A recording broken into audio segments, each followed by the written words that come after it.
You're not welcome. I'm looking, it looks like subs are 20% off for the first month. It's kind of cool. I think it's just the first sub you pay for is 20% off, or the Oh, first okay. sub for the channel. One of the two. Mm.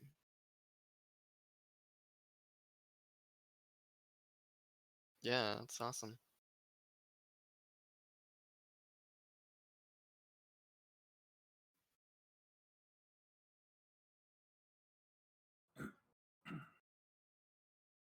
My chat has been listening to my side of this conversation the whole time.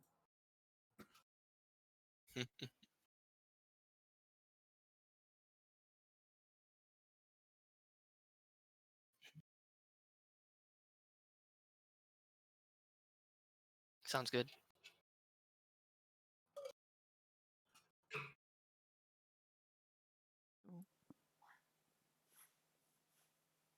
All right, and welcome back, everyone, to the D&D podcast, Talking as a Free Action. I am joined here today by my co-host, Tayugetsu, which I definitely mispronounced, What up?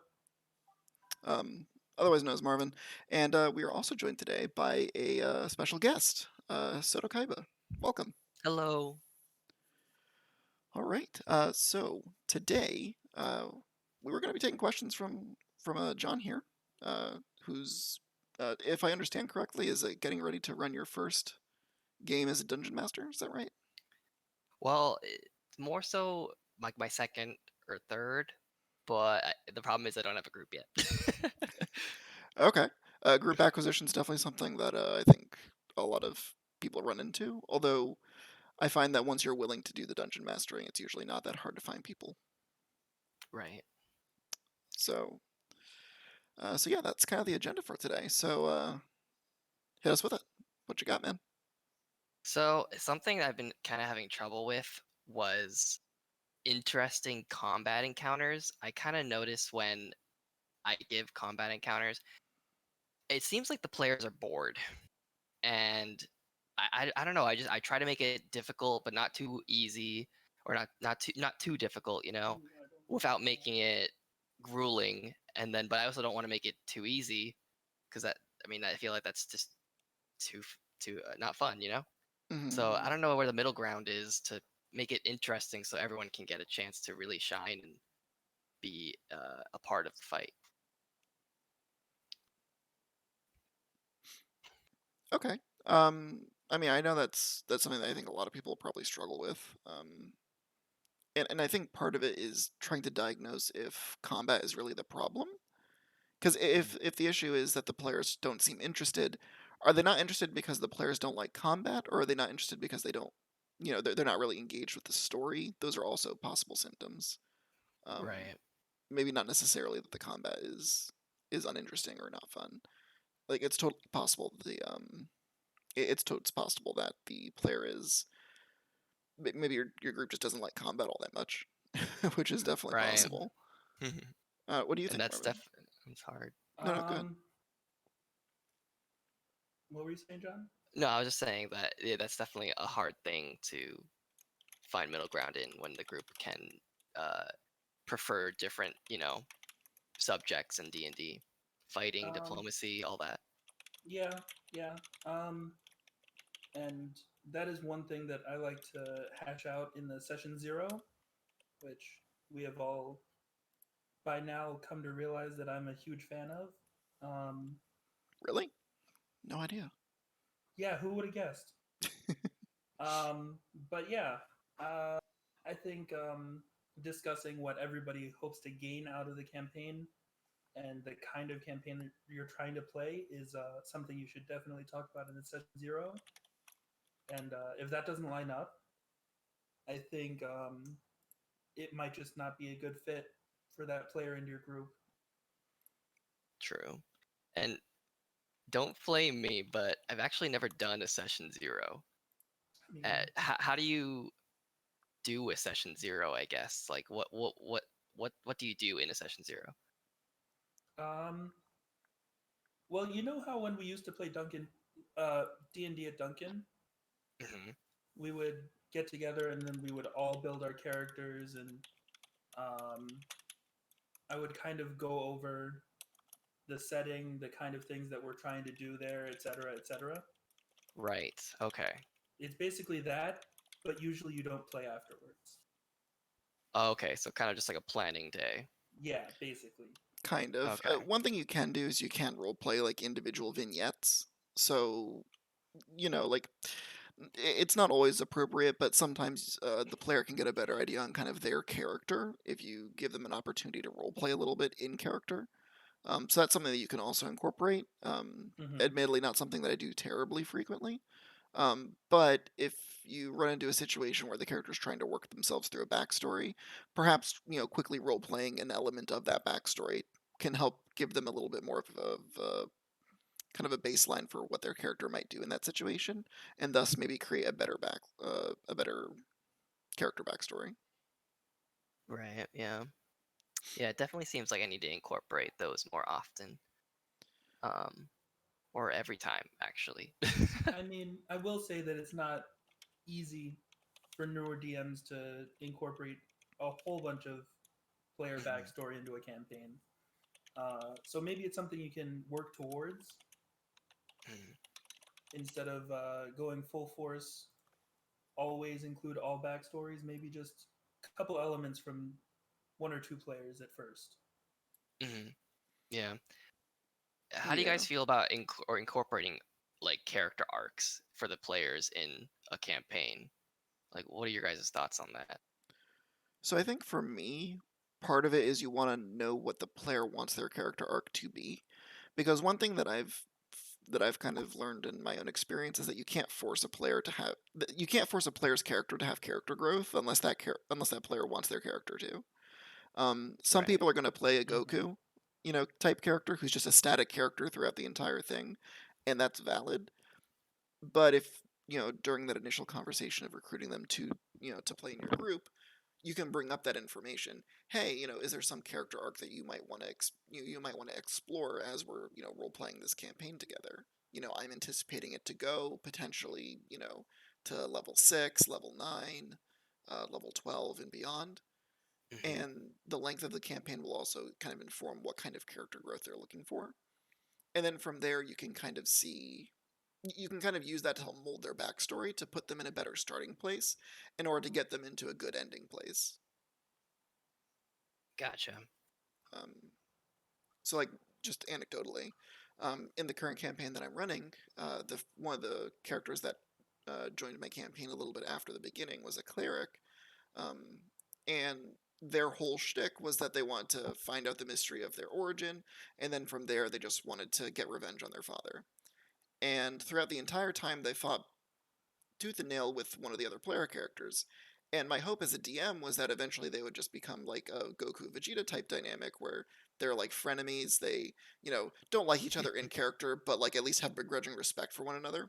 Just never Hmm. materialized. Every opportunity I gave the two players to reconcile their differences in some meaningful way basically just turned into a pissing contest. So, despite my attempts to want to facilitate that, and even in some instances talking to the players directly, because the players are not capable of doing that or not interested in doing that necessarily, it just was never going to happen. And so that cleric marched right into his own destruction and eventually was vaporized, um, having, Oh my. not really, it sounds a lot worse than it was, having not really changed as a character. His character was exactly the same as it was when it started. And Mm. now we have to go save him. Oh, Yeah, I did. I didn't know you're in the campaign, Marvin. Yeah. That's cool. not for the initial part, but somehow he got roped into the saving. So, um, but yeah, no, that's all really good info. Yeah, I don't know. I just feel like very inexperienced, so I always have lots of questions. I do kind of try to be the pillar for my player group when we're playing to try to have like as much knowledge as I can about the game because a lot of the people I've played with, it might be like their first campaign ever, like as a playing mhm. D&D, you know. So I don't know everything about D&D. So I'm just trying my best, I want to make sure they have fun. I guess is like my Um, concern. from personal experience, and I'm pretty sure Owen can back me up here. Uh, you don't have to know everything. you don't even have to know most things. You really just have to know the basics and make rulings as you go. And if you make a ruling in the middle of the game and it turns out to be wrong, you can't argue about it then. You just got to keep it moving and then change it later. Yeah, Gotcha. 1000%. Like, you're not going to know most of the rules, and what's more important to the game, in my opinion, is just kind of keeping it moving. And you don't want to spend too much time looking it up. I think a really good precedent to set early on is if you don't know a rule for something, just say, "Hey, I'm not sure. We're going to do this in this situation. I'll check out later. I'll look it up later." And most of the time, it's fine. Um, you could have a situation that you just couldn't foresee, right? Let's say a character falls into lava.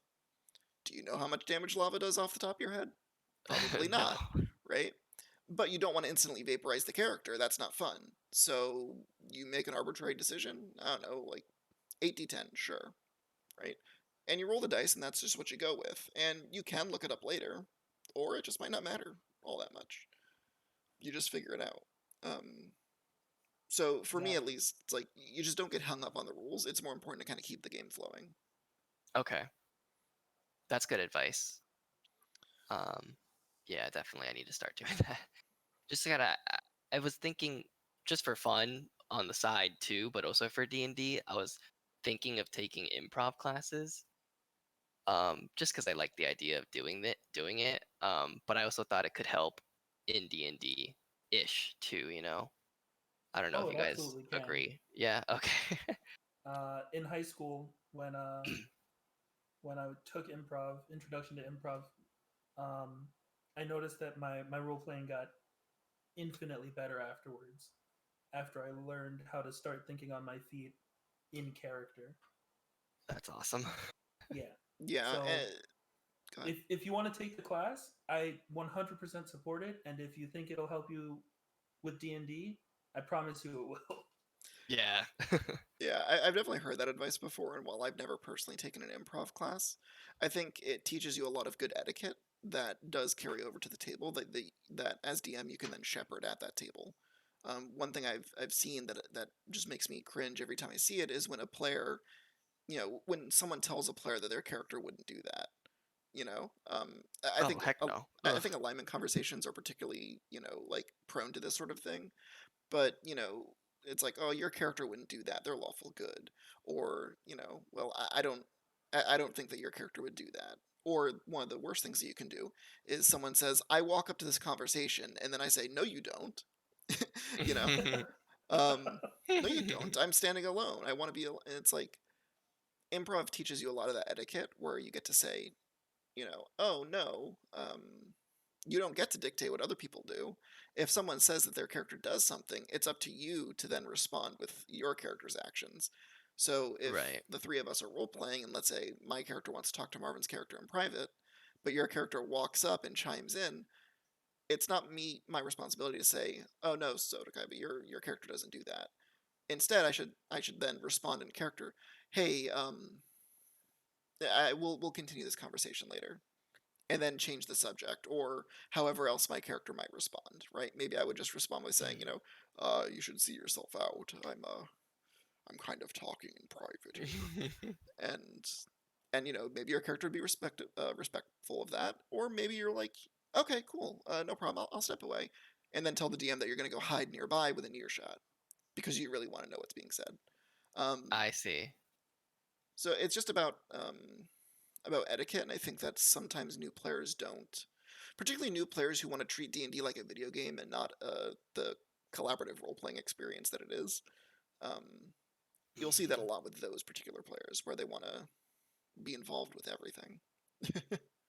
I- Speaking about players, I know when I was first DMing, one issue I had was the type of player that was the min-max type. It was very, very hard. Like this is an example I remember when I was DMing that session. It was the first session, and the player asked where the stores were. I explained the city, explained where the shops and all that were. As soon as he walked into the shop, he immediately asked for specific, I think it was like treasure items or legendary items from the handbook by name, and I was just like, I don't think a shop would have these items, or I don't. How does your character know about these? I was like kind of talking to him about it after the session Mhm. because he was just like he basically pulled out the handbook and just started listing things that he wanted from it. I did not know how to So counter him. It was weird. um, so one thing I like to do in those situations is I like to ask them, well, how do you know about this at the moment? How does your character know about this? And Right. usually they don't really have an answer.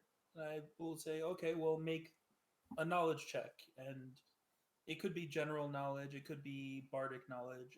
Depending on the item, it could be arcana or religion or whatever. history, whatever. Yeah. Yeah, and if they roll well enough, they know exactly what the item is. And usually for early levels, I'll make it something very difficult for them to make, maybe a 20. Um, Gotcha. and then if they roll low enough, the item does something completely different from what they thought it did, or they think it does something completely different from what it does. Yeah, I think one thing that you can do to really, well, so first, you can actually nip that problem in the bud by getting an idea on what their character, what they want out of character before the game starts. So session 0 is really Hmm. helpful for that, because, and I'm not saying you should hand everybody a shopping list and say, hey, what legendary items would you like to find? But you can talk to them a little bit about it, and if it becomes obvious that that's a real motivator for their character, because you will have some players who are really motivated by the stats and the decking out of their character, like that's the thing that Hmm. Mm-hmm. motivates them. And that can be really helpful because you can then use that as a motivator and a plot hook for later on. So let's say that, they make it known that they want their character to get, the a vorpal flame tongue with, legendary plate armor that was worn by the, forged by the gods in the, heart of a dying star or something. And it's like, all right, you can go want all those things. Let's try and incorporate it into your backstory for why it is that this is important. And then you can use that as an interesting hook so that now it doesn't come out of left field when the character's like, I'm just going to walk up to the next shop and say, hey, have you ever heard of this? Do you guys have that? Um, and then you can also kind of start to set those expectations ahead. Okay, maybe there is a Vorpal, flame tongue that you can find, but your character knows that this is going to be a legendary item that's very difficult to find. In fact, it may even be unique. So they're going to have it in their head already that I'm just not going to find this in a shop. This isn't an item that can be bought. And so what you can do is you can then say, hey, you hear a whisper of a rumor that, deep inside the heart of Mount Mordor or whatever, you can find The a flame treasure. tongue. King Flink actually brings up a good point that going around asking for legendary items randomly can also draw a lot of unwanted attention. Um, I see. so things Mm-hmm. to keep in mind. The player characters are not the only things that have agency in your world. The NPCs can react to that information, and some shops Yep. just might think that they're nuts, right? You walk into a shop and say, "Hey, do you have the Eye of Vecna?" And they're gonna be like, "What? No, get out of my shop. What's wrong with you?" What is that? I don't know what that is, but Vecna sounds like bad news, and I'm gonna call the guards if you don't get out. So you could also dissuade that kind I of see. behavior that way as well. Just kind of depends on the severity. I actually never thought about that before, where the NPCs, you treat them almost like players, like you just said, like they Mm-hmm. have the level of agency. They can be aware of things too. Yeah. I feel like when I was using NPCs, it was more so just for the story. Like they would do their job, and then that was kind of it. They might return later. Who knows? You know what I mean? Hmm. But Uh, now I feel like I could totally use them in a bigger way. Absolutely. One thing I'm big on, really big on, is change between meetings, like real change in NPCs. So, let's say, for instance, the party has an adventure in a dungeon, and there's a cleric who was with them for the adventure, whatever. Um, After they part ways at the end of the dungeon, or when they get back to town, they don't see that cleric for 3 weeks in game, Mhm. and the next time they see that cleric, maybe he's missing an eye. I see. because a lot of characters that are helping the players aren't just standing around doing nothing. They're living their own Right. lives, and the players just aren't there for most of it. Yeah. So Right. I think using your NPCs to also show the passage of time and the consequences of some of the players' actions is a really good way to use them too. I actually have a really good follow-up story to that happened in my current campaign. Well, two instances really. So the first one is the bard randomly seduced a half-orc barmaid and convinced her to come with them on an adventure to inside Hmm. this really deadly cavern. Oh, hey, John, in chat. so, so they convinced her to come. She lives through the adventure, and then afterwards she joins the other group of NPCs that was with them as an adventurer. She What up, basically Henry? leaves her bartending life behind and joins another adventuring party. The next time they meet up with that adventuring party, it's at a big call to arms because an elder brain has been discovered, or an illithid lair has been discovered under the city, and so that adventuring party shows up with the barmaid in tow, who's now, like a dual wielding, fighter type character. Doesn't know any magic or whatever, but is still competent. Along with other groups of adventurers. During that battle, those characters all take part. There was a third group of adventurers that was one was like a couple of rangers and like a straight archer or whatever. Mhm. And in that big battle against the illithids, two of the three people died in that person's group. And so Hmm. it became and also the barmaid actually died during that fight as well. So the cleric in the group opted to say hey, I can actually bring back these people. We just need to pool our resources, scour the city for as many diamonds as we can find, and I can bring these people back to life. Gets that guy's hopes up that he can bring back the two sisters that were in his adventuring party. They only find one diamond, and so they bring the barmaid back and they make an enemy of the other guy, because now he feels like he's been screwed over by these people twice. Once when his two friends died, and then again when they got his hopes up and then dashed them. So then later on, when there was a big party where the group was awarded medals for ridding the city of the illithids, and then a giant fight broke out, that guy actually sided against the players because he actively wants revenge now, because Wow. of the things that the Yep. players did. So you can use the players' actions to inform the way that other player characters both see the players, as well as the things that they do outside of the peripheral vision of those players as well. Right. Mm-hmm. Yeah. No, that's a really interesting story. That's to show like the evolution of how things went downhill almost. Yeah. Um, so you can. I think it's really helpful to. I mean, you don't want to spend too much time doing this, right? Because you only have so much time during the week to plan. Mhm. And you don't want to say oh, this character had this amazing epic story and then have this huge story, but then the player stuff doesn't sound as interesting. like I ultimately the gotcha. PCs should be the ones who are having a lot of the action, adventure, and stuff like that. But but it's good to keep in mind that the NPCs are going to be doing stuff too, even when they're not being directly observed. Right. Absolutely.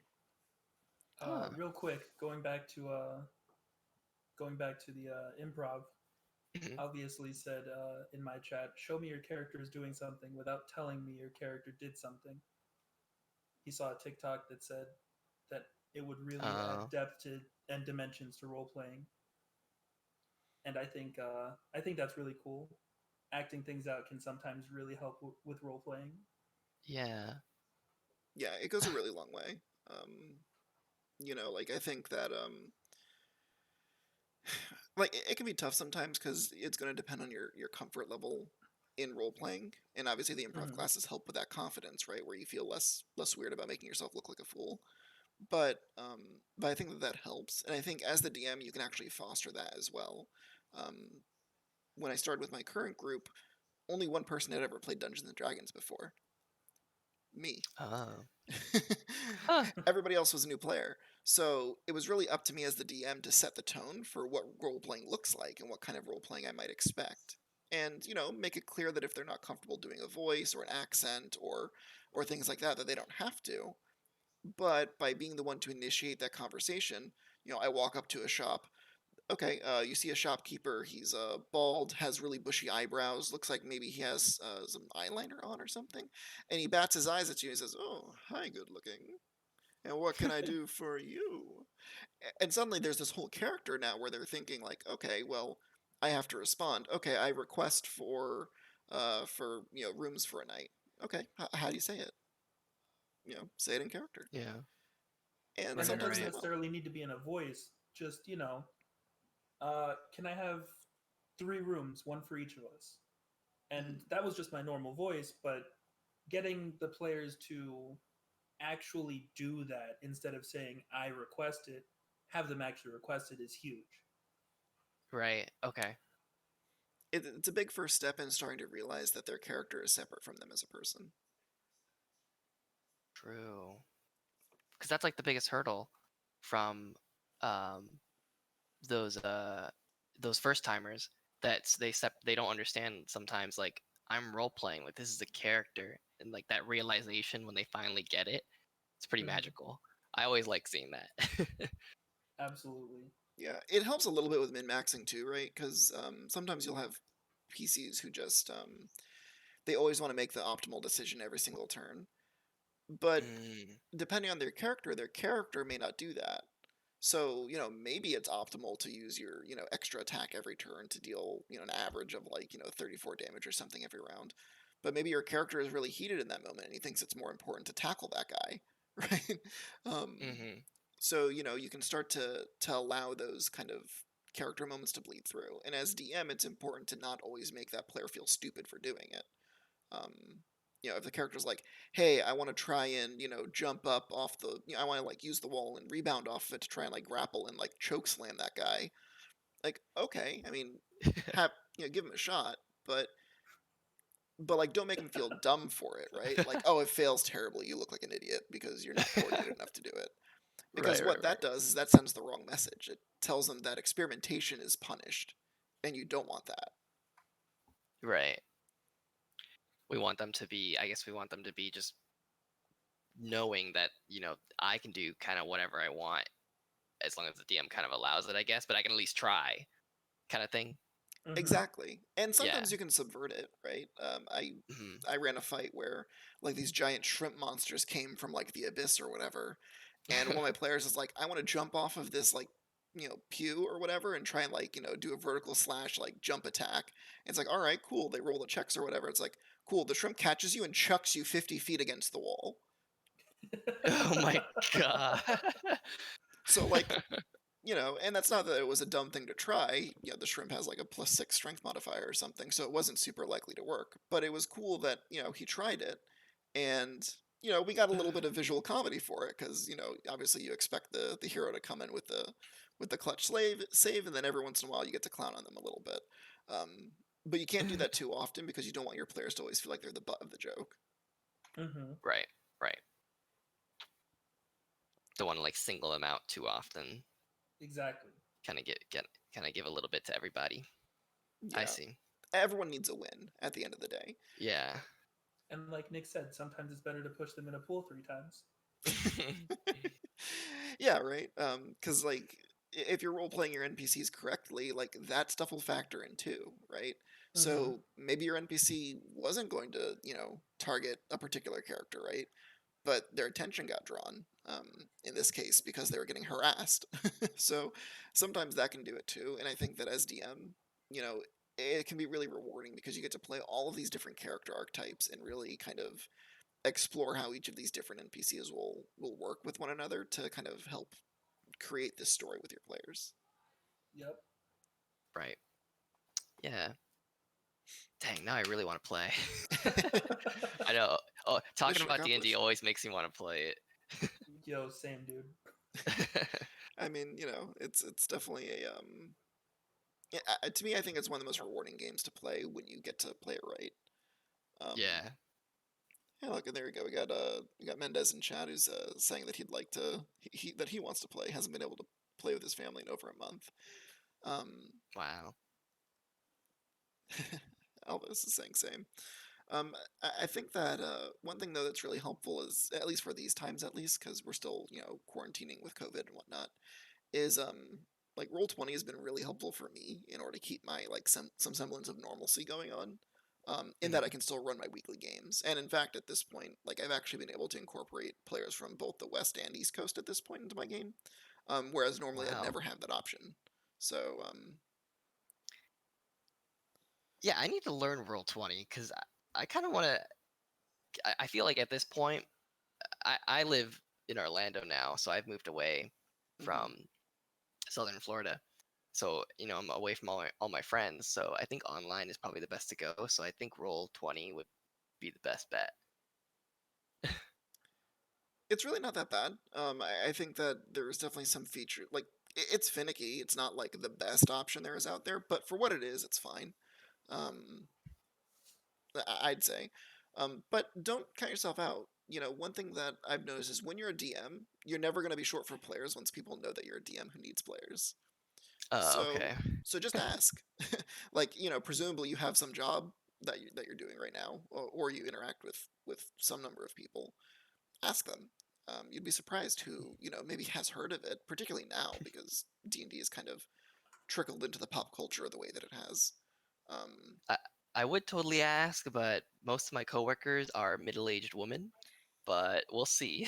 If why not? maybe. I mean, listen, you'd be surprised what old ladies will want to do sometimes. Yeah, I'd be more than happy to play with them. I just don't know if they like D&D, but I'll ask. You'll Well, the thing never is know that if you don't bring it up. yeah. Uh, uh, Nick says, "Don't be a coward. Get the granny gang going." Bongola Sky in my chat says there's also other options. And, these aren't free like Roll20, but Tabletop Simulator and Tabletop Playground and Oh, VR are all valid options right. for Yeah, That's playing true. online. strongly agree. Mendez says that his mom is 57 and loves playing D&D. So, Yeah. one thing to keep in mind too is that for us, at least, it's a lot more acceptable for like women and people in general to be into D&D, whereas the older women that you're working with, growing up, they probably didn't have that cultural luxury of being able to say that they're interested in those sorts of things. So maybe it's something that they've always wanted to try, and they don't know if they like it or not. That's So true. I think it just depends on the kind of relationship that you have with that person, and Hmm. some you ask like worst case scenario they just know that you like D&D and they don't, right? Yeah. Maybe they'll say no, but at least now like okay, I can cross that person off the list. I can cross that person off the list. It's just about being open to having to inviting people who may not necessarily seem like your typical player. Um, Yeah. And maybe they've never actually heard of D&D. Maybe you're their first introduction to it. And maybe just because they work with you and they don't hate you, they'll give it a shot because it's something you like. That's true, yeah. I mean, yeah, I have no problem playing with any demographic. I guess I'm just a little shy, but I'll ask them. It could be fun. you never know, and the best part about new players too is that you never know what kind of character they're going to make, True. because they're free of all those preconceptions. Like Ollie, the bard in our game, Marvin. Hmm. Oh Um, boy. he never played D&D before, had never been asked before, basically nothing about it. I think he may have heard the game before, but he didn't know anything about it really. Um, I pitched it to his brother and him, and his brother ultimately ended up deciding not to play any further because he had other stuff going on. But this is a guy who, by all counts, is not really into any of that like traditionally nerdy stuff that you might associate with someone who plays D&D like that. And he basically made Elf John Lennon, which is something I had never considered doing as a D&D player. But like, he has one of the more compelling characters in my campaign, if I'm being Yep. honest. So, um, Elf John Lennon. Yep. That sounds hilarious. yeah. Well, before he got That's so assassinated, cool. um, of course. Oh. So it would be weird if he was like undead. I But mean, would it though? Would it really? I mean, at this point, no. But the thing is that it gives you like a really cool starting point where, like, okay, I have a character who says that they're in a really popular band, right? Like that's their backstory. Okay, well that creates some interesting limitations to how I want that player to roleplay. But I shouldn't say no, you can't be John Lennon. Because, like, why not? Mhm. Why can't he be really famous? Like, sure, maybe that's a thing. Just because you're famous doesn't mean you're super powerful. It just means you're possibly well connected.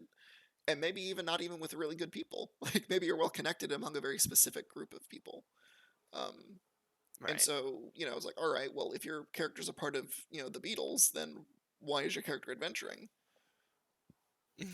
And it leads down this path like, okay, well, maybe my band had a falling out. And it's like, all right, now we have a story, right? Your band broke up, you're off finding yourself, and now your character wants to get the band back together. That's your character's motivation now. It's like the best story ever, honestly. And it ultimately ended up Crew being back really. together. I mean, it's what he did. That was his whole character motivation. And unfortunately, the lead Oh. guitarist got eaten by news,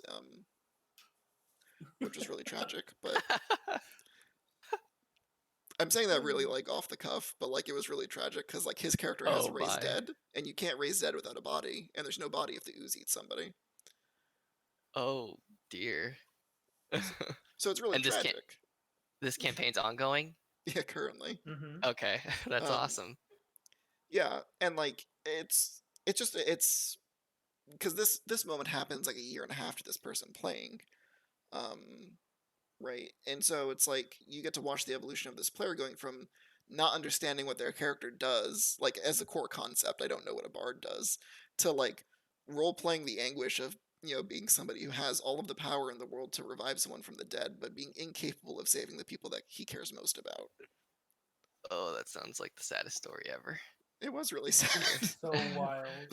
um, it was really sad, but like that's some of the stuff that you can get when you let people just think out of the box, when you let them kind of try new things and don't say no, which I guess goes back to the improv thing, right?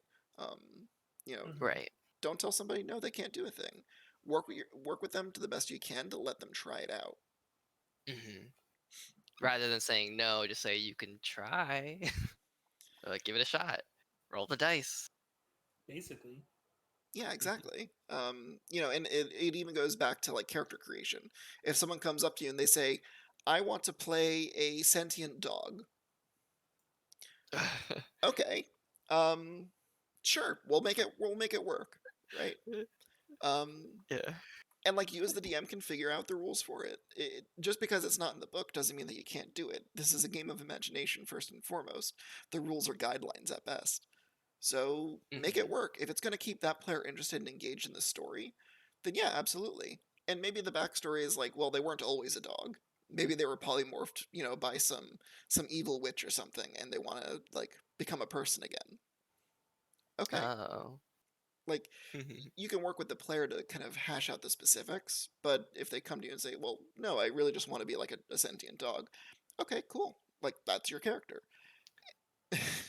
So If it works, I mean, yeah. If you want to do it, why not? exactly. Definitely. Vongola Sky says that could backfire though because some people will take every opportunity to pull out dumb shit if you're too lenient. And yes and no. A lot of what people get away with comes down to you as a DM. Um, so like, yeah, letting them be a sentient dog is one thing, but like limiting what the dog can do comes down to you realistically as the DM. Yeah, or I think maybe Like an example of what they're trying to illustrate is like, okay, well, I want my backstory to be that I'm ludicrously wealthy and the king of a nation. It's like, all right, well, for story purposes, you can be maybe the king of a nation, but we need to whittle down kind of the scope of what your character, who your character is, because at the end of the day, your character needs a motivation to be adventuring, and that lifestyle really only makes sense in some situations. luckily, Dungeons and Dragons 5th edition comes with backgrounds, which are very helpful for players to know exactly what their options are as far as who they could have been. Yeah, it is a very vast selection of backgrounds, and I've enjoyed it every time I made a character. And they're super flexible too, right? Like Yeah. Mm-hmm. like one thing that they did, especially with like Tasha's that recently came out, is the ability to really totally customize whatever your character is, by swapping out like Yeah. attributes and skills and such like that. And these are technically things you always could have done, but I think they're just putting it in the rulebook to really kind of emphasize that like, hey, like if you want to play a smart half orc, you can do that. That's not against the rules. Mhm. More money. Yeah, kind of. But like you can use that to really inform. Like you can use that to inform character creation, which I think goes a really long way. Yeah, yeah. I, I I don't know how to really ask this question, but I did recently get Tasha's, and I really like um the subclasses for all the main classes. They're all really interesting, and Hmm. it made me kind of dig into all the other subclasses that have been in the past. I think there's some in Zenithars or something. Hmm. Um, but is it like valid to kind of like tell your players like, hey, like why not use some of these? You know what I mean? Like kind of not forcing them, just kind of saying like these are open to you. Would you guys like to use them? Just kind of give them that option instead of just using just the base, ranger, fighter, so on, so on. Kind of show them that evolution. You know what I mean? Hmm. Is that Um, like a valid thing? Like to kind of show them I like, think I don't particularly have a problem with that. I think as long as ultimately the decision's up to them. One thing that Mhm. I do find is with new players in particular, it's really helpful to give them something to riff off of. So sometimes mm, just like pointing them in a direction can be really helpful. If maybe mhm, they're struggling to kind of come up with an idea on what they want to do themselves. gotcha. So I think it's important though to be gentle about it because ultimately you want them to feel like it's their character and that you're not Hmm. just letting them play a character that you want to play vicariously. True. Right, right. I don't know, I've Marvin. always seen like being the DM as like another character, and I mean technically, well, really, you are playing all the NPCs, right? Yep. Yeah, very true. I'm all the characters. Yeah, it's a fact. But Marvin, I'm curious to hear your kind of opinion on John's question there. Um, so I generally have two different stances as far as this is concerned with new players. Mhm. Um, I think it is really good to give them restrictions so that they don't get overwhelmed by their options. So like in fifth edition, at least for the first campaign, which I wouldn't make anybody's first campaign be too long personally, um, unless like it naturally grows to be a lengthy campaign. Um, but I think for newer players, restrictions early on help them understand better in the long run. Um, but for more experienced players, I'll straight up tell people which books are allowed I see. Okay. in whatever game. I won't nudge anybody in a specific direction. But I'll say this is, for example, I'll say the core rulebook, Tasha's, and Xanathars are allowed. Everything else is off the table, I see. or I something think I like was, that. yeah. I think I was thinking like a mishmash of what you said, but you just articulated it better than I. So, but thank you, both of you. That made a lot of sense. Alvis in chat asked, would you ever ask someone new what type of character they'd want to be like from an anime or a show and build off of that? Marvin, I'll let you answer that first. For a lot of people, that can be really helpful in at least picking a class. Um, because, for example, let's say John wants to be Zoro from One Piece, and it's his first campaign, and he's never played Dungeons and Dragons before, and he just really wants to play a character like Zoro from One Piece. Well, if he tells me that, I can say the obvious answer is fighter. Fighter's really good at using swords. You can dual wield, and you know, as the DM, I can make up something where maybe you can triple wield by putting a sword in your mouth. I actually have another possibility for that if you want to get abstract a little bit. Um, Sure, Play a war cleric and have your spiritual weapon be a sword in your mouth. that works too. Absolutely. See, but Um, like Mhm. that gives people a really good starting point for where their character should start being built from. Yeah, I think that it also can be really helpful for giving them an idea on like their character traits themselves, because a lot of times new people who are totally new, never played before, they don't know how to start making a character. So either they end up just playing themselves, which is totally valid, um, or they pick like a couple of tropes and stick to that.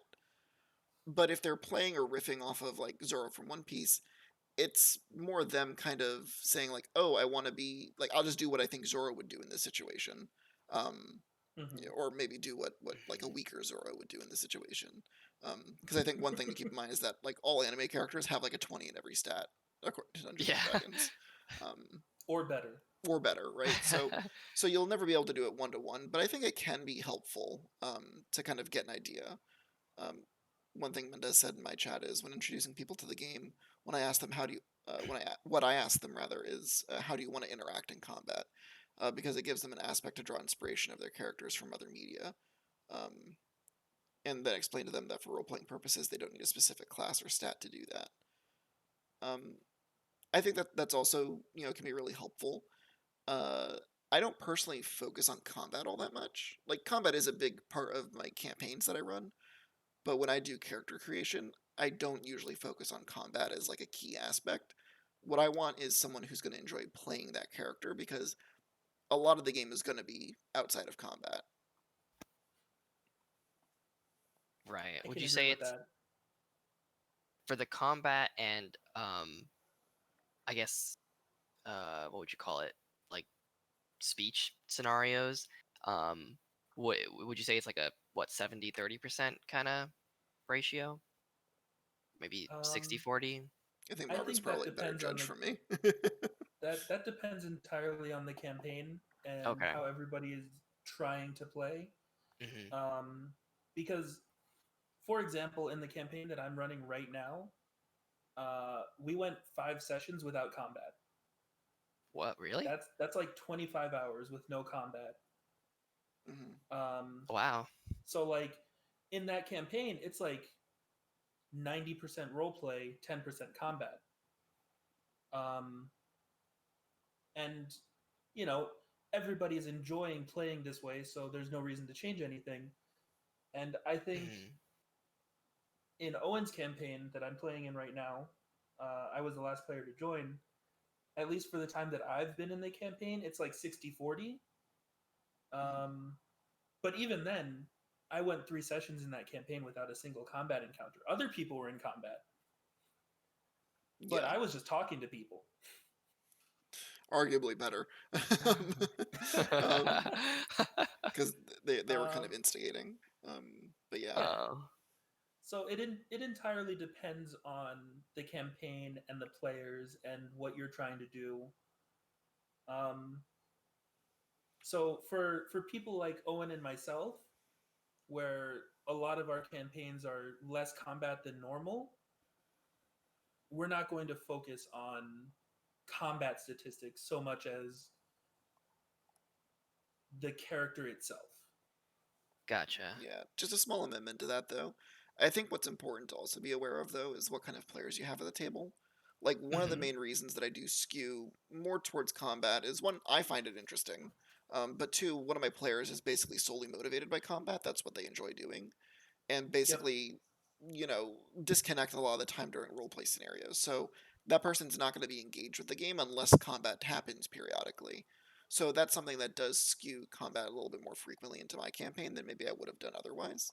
Um, that's true. Also, as a consequence, that person tends to resolve conflicts through combat, whereas other groups of players could actually resolve a lot of the conflicts that come up through just role play, anyways. Um, in fact, I think one of the first major encounters in this campaign that came up um, before said player joined, it was actually a huge, like big, breakout where they were breaking people out of a prison, and there was a borrowed rogue in the party that just basically grifted and got a bunch of prisoners released by just impersonating a high superior officer. It was going to Oh be a big my. combat encounter and it just wasn't, like, or rather it was like there was a It was a fight. smaller combat encounter. Well, the thing is he didn't break character, so when the other players started the fight he role played as the superior officer and started barking decisions for the npcs, for the enemies to follow. um, That's great. it was honestly really helpful. Because like you know, get to the deeper prison and sure they don't release anybody down there, knowing that they really just need the guy who's in this room. um, I so like that. so it just depends on how That your sounds players are kind of awesome. approaching the problem solving as well, and if you're going to be receptive Right. to it. Because one person could take that scenario and instead of rolling with the player doing that, saying, "Well, this guy sees through your disguise right away because you didn't, you know, command him the way that he would expect to be." And like just not even give him a role and just like have him join combat because that's what I want him to do. But Right. you know, And it's improv. yeah, and I think this rolls back to my first question pretty much, where I was asking how do I make combat more interesting? And I know you guys are saying, how do you determine, well, how are your players when the combat is occurring? And now that I'm thinking about it, I mean, it was 4 players. 2 of the players were completely like just like blah with the combat. They did not seem to care. The other 2 were like really in it. Like they were Hmm. excited, they were like going in, and I was like, what am I doing wrong? Because like 2 of them are like not don't seem to be enjoying it. Like, does the combat suck?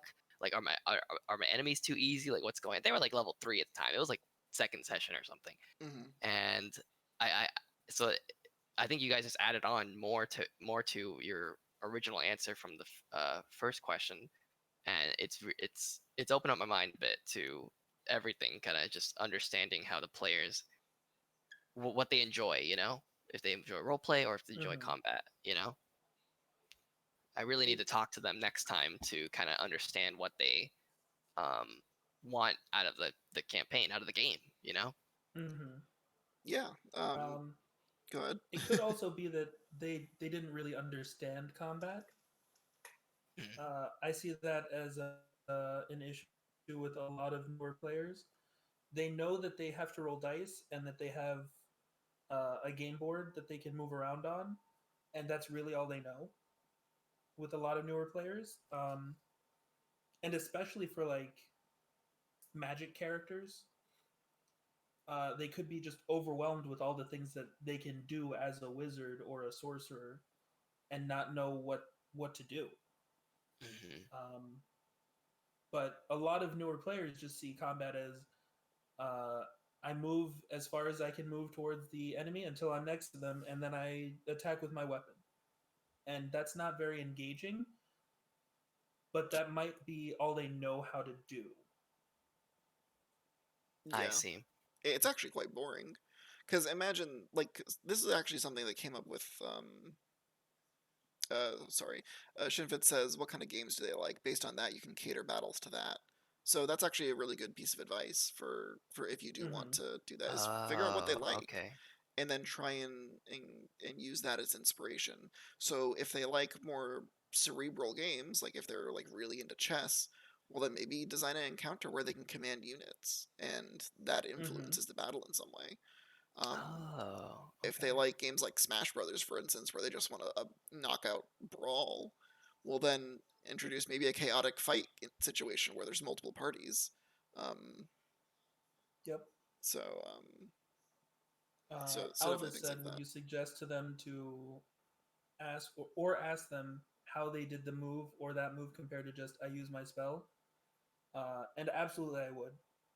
Um, if they say I'm going to cast lightning bolt, I'll be like, well, do you have a arcane focus or do you have a component pouch? Are there somatic components to this? Do you have to move? Is there a verbal component? Maybe you have to say a spell. Um, and I think that also will help them get engaged in combat too, having a coming up with a visual for it. Yeah, and I see. let them do it. Let them like alter their spells, right? I Mm-hmm. play a necromancer in a Monday campaign that I run, and I have Maximilian's Earthen Grasp, and instead of it just being an earthen hand, it's a skeletal earthen hand, and just like that little bit alone makes the spell feel so much more me than just using that. So you can actually let the players kind of customize their spells a little bit. I know Marvin, I let Mm-hmm. you do this with a bunch of spells changing their damage types. Um, Yep. and it really can add another level of interest. But to kind of get to the initial point I was trying to make, in when it comes to combat, you want to make sure that you kind of know what that player wants and really kind Mhm. of play towards that. And some people are just not going to like certain stuff, like but then I guess the short version is once you do know that, like, okay, my characters do like combat, they just don't like my combat, then you can start to ask yourself, okay, what can I do to spice this up? And, depending on what problems the players may perceive are occurring, that can influence how you want to tackle that problem. I gotcha. Yeah, I really like the idea your friend said about the what kind of games the players like to kind of incorporate the Mhm. gameplay combat into D&D, the combat that they do in D&D, to kind of expand on it instead of just being like, three orcs in front of you guys. Okay, what do you do? Like, you know, Yep. Yeah. that sounds like a lot of fun. The other thing too is remember those NPCs are like living things a lot of the time. So play them that way. Most living intelligent creatures will not fight to the death. A lot of the times they will flee. So playing creatures intelligently can also help you as a DM help distinguish from them. So that way, if a player runs into a mob Mhm. of goblins, that feels distinct from running into a mob of gnolls, which feels very different than trying to, flush out a bunch of kobolds, right? Right. Um, I really like the idea of, as far as I've been DMing, I've done about like two big boss battles, and I really like the idea of having the bosses summon minions and using the terrain to their advantage, Mhm. um, just to like circumvent around the party, or just crash the ceiling, or if they're in the cave, cave it in, summon some goblins as extra backup when he gets low on HP or something. I mhm. always found that to be really fun. Why don't you tell us about some of the combat encounters that are really memorable to you, either combat encounters that you've run or Yeah, have been a part of? yeah. So my most memorable campaign that I ran, it lasted for about 3 sessions, and then scheduling issues, Hmm. classic D&D thing. But in the first couple sessions, so the players were in Eberron. I really like that world because it's like steampunk and all that. Hmm. But so they were. It was like the first campaign. They just left the tavern. Um, and what was it they did? Oh, I'm trying to remember now. Uh, oh yeah, I forget what the robots are called in Eberron. Do you guys remember? Uh, I've never actually run a game in Eberron. Oh, okay. Well, you know isn't what it I a mean, though, right? Warforged? Yeah. Yes, the Warforged. Yes. There we Thank you. go. Thank you. Okay, so a Warforged spy had stolen something from a special NPC, and the players were tasked with getting it back. The Warforged, I'm kind of like going quick because I'm trying to remember the whole thing, but also getting excited because I want to play. But the D&D Warforged ran away into the sewer system of the main city, which was Sharn, huge city. And so the first encounter, that was the context. First encounter, they're in the sewer system, and I had the Warforged hide underwater. The players came in. It was really dark. They needed torches or some kind of dark vision in order to see. And at the end of every round, I made the sewer system, the pipes, like the grates would open because it's a living, breathing city, so people were flushing the toilets and stuff, and sewage would crash on the party. If they were in the way, I would have them tell me their placements, and if they were in the way of the water coming out of the pipes, I think they would suffer from a movement penalty, and I think I put some poison in there too, just like minor things. While also having the Warforged hiding in the water, jumping out at them and attacking. So that was fun.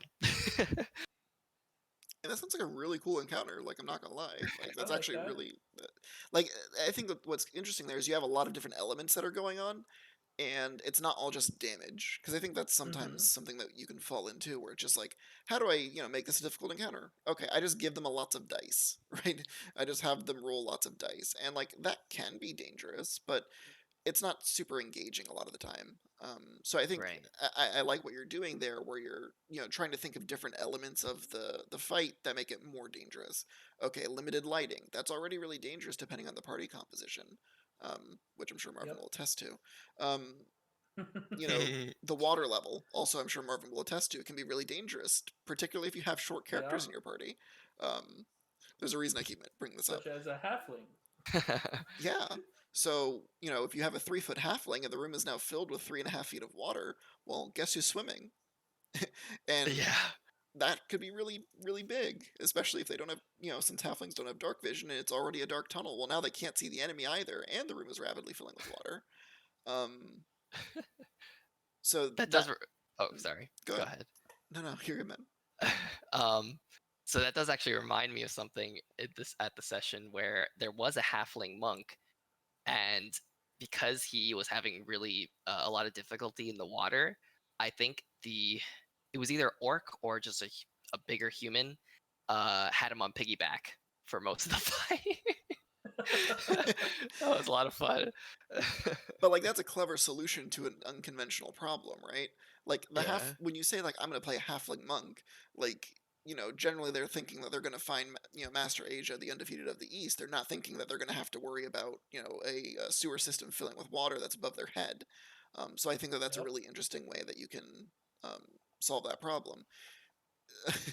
Or like, hey, and the thing is too is like you can use that, um, you can use different elements to make what is normally a dangerous or inconvenient aspect of an encounter into an outright deadly one.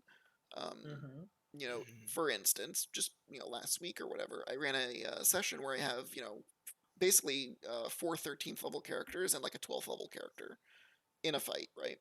Now, the dungeon puzzle was set up such that 2 of the players were automatically removed from the fight, and the remainder had to fight a horde of ghouls or ghasts. And ghasts have a property of their slash attack, which is if they hit you, you have to make a Constitution saving throw, and if you fail it, you're paralyzed for a minute, repeating the save every turn to try and free yourself. The DC is Oh like wow. 12, right? So it's a really low DC. But like even characters with really good modifiers for their Constitution save are going to fail it eventually, at some point in time. And you're like, Sometimes you just roll low. yeah, sometimes you just roll low, right? There was a barbarian in the group. They have like a +8 modifier, and I rolled a 1. Like, oh, Uh, it was really inconvenient. But when you're paralyzed, obviously in 5th edition, that's really dangerous because you take auto crits to anything that hits you that's in melee range. Um, Mm-hmm. and that in of itself is dangerous when you're engaging with like undead zombie things. What made it especially dangerous is that the room was filled with 1.5 feet of water. If you're paralyzed, you fall over. you can't oh you can't no. stand. You can't hold your breath either. So basically, immediately as soon as the bard went down from getting paralyzed by one of these things and mauled, the barbarian had to stop what they were doing and just pick him up to keep his head above water because otherwise he was going to drown. um, Yeah. Yep. Oh my gosh. so, and I'll have you know, I did not consider that interaction until it actually happened. Um, um, It just happened to work out for you. Yeah, it really did, right? But you can use that to kind of you can look at it and say like, okay, what do I want to incorporate to make the combat different or difficult? So sometimes what I'll do is I'll start by like looking through the spell book and seeing if there's any like interesting spells that I can incorporate into the combat or aspects of spells to incorporate. Um, so for instance, like maybe there's like several tunnels or whatever, and like there's a really powerful gust of wind that blows through them periodically, which maybe that limits movement in some way. That's certainly something that you can do. Shifting tunnels, light. I think that your sewer encounter really kind of exemplifies a lot of the aspects of what starts to make interesting combat encounters. Not just like the various individual elements, but also thinking, okay, what are my players' strengths, and how do I create situations that force them to work a little bit differently, that they can still work Hmm. through, but may make them reconsider the way that they have to approach fighting. Right. Do you guys usually have your players' character sheets handy on you, like at all times, just to like copies of them, just to see Uh, them, or? I have very recently started doing this. Yes. And not necessarily during combat, but when I'm planning combat, or other encounters, I like to know what the players have available to them. Right. Ever since I started DMing, I've always demanded that I'm the one who holds on to all of the character sheets over the week between games. The reason is because someone inevitably forgets theirs. So I want to make sure that if, that basically, like, I'm never going to forget it, or I virtually never do.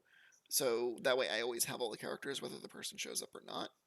Because that can also be a thing too. Let's say, we're playing and you don't show up one week. Well, maybe I had a combat encounter that is going to happen, and now I need your character's stats, but I don't have them offhand. That could be I see. problematic. So for that reason, I always hold on to it. But absolutely, I do take a look at like what my players' capabilities are, and begin to kind of imagine what are some things that kind of can work against them, like your party's composition, and you know how they tend to function in combat. So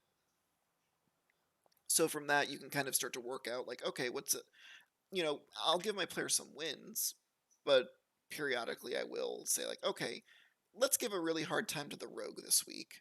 You know, like let's Oh. design a combat encounter that's going to make it really difficult for the rogue to do his thing, and it's going to force the player to think outside the box than how they normally would fight. Good for instance, he uses a psychic weapon, right? Okay, anytime he fights constructs, he has to completely rethink the way that he has to approach combat because his default doesn't work anymore. Yep. Psychic doesn't affect constructs? Most of them. I mean, if there's a sentient construct, then it might, but the mindless ones, it doesn't usually. Oh, I Or see, because for it's a mind example, attack. or for example, uh, put the wizard in an anti-magic field. Oof. Yeah, you want to be careful with that, right? Because obviously, like, you don't want a player to feel like, okay, well, I just can't play the game. Um, so you do want to be kind of mindful of that. But definitely having aspects like that incorporated into a fight can force the players to start to think outside the box. So, like in the instance where it's like, well, maybe the wizard doesn't have to be in the anti-magic field, but in order for them to take certain actions in combat, they need to put their character into harm's way to do that. And so maybe their goal is to wait on the outside of that field where they can provide support. And now the fighter's goal is not to necessarily engage with the enemies inside the field, but maybe to try and drag them outside of it. Oh my, yeah. That And does seem so, really fun. If Good only that idea. had worked. notably did not try. Um, I sense a trend. I Is this happening to you, Marvin? yeah. it was I literally didn't that have session. to go into the anti-magic field. I chose to go into the anti-magic field. You were a wizard? Yeah, yeah. Among other things, yes. I'm a multi-class character, and I just took my Oh. first level of fighter, and I got a fancy longsword that could light itself on fire. And I was like, might as well. How did you get that sword, if you don't mind me asking? The party had acquired it before I joined, I see. and when my character decided, and this was an in-character decision to start learning how to fight without using magic because magic doesn't solve everything. Um, one of the other players said, "Here, I have another magic sword. I want you to have this one." Huh. So he And gave me a magic sword. and this is Owen's campaign, correct? Yeah. Yeah. Okay. So I guess a question for you, Owen, and also Marvin. Um, how do you normally dictate how you give out treasures like victory spoils at a dungeon or something? Like, what treasure ideas do you usually give out? Um. Wow. Okay. So I think that when it comes to like treasure allocation, part of it is being mindful on like how the players are going to want to allocate that, because you'll have some players who just want to hoard everything, and that's not fun, right? Mm-hmm. So like sometimes setting up items that are just like kind of anybody can really use it and just kind of see what the players do with it can be interesting. Or sometimes I'll seed items that are very much intended for a particular character. Um, so like a good example would be like a ring of jumping, which has recently become a pet item. that I give out. Anybody can use it. It's just an extra movement option. Hmm. But how the players allocate those magic items when they find them, that can lead to really interesting situations, certainly. So part of it is I'll kind of look at pre-existing magic items and see kind of what might be interesting for the players to have. But you do have to be very careful about what you give your players too early, because there are going to be certain situations where a player uses a magic item in a way you did not intend, and I see. that can be really tough. And it gets even trickier when you start to incorporate homebrew items, which I do a lot of. And so you can run into a situation where you give somebody a homebrewed item that's just simply too powerful for where they're at, or makes them outshine other members of the party.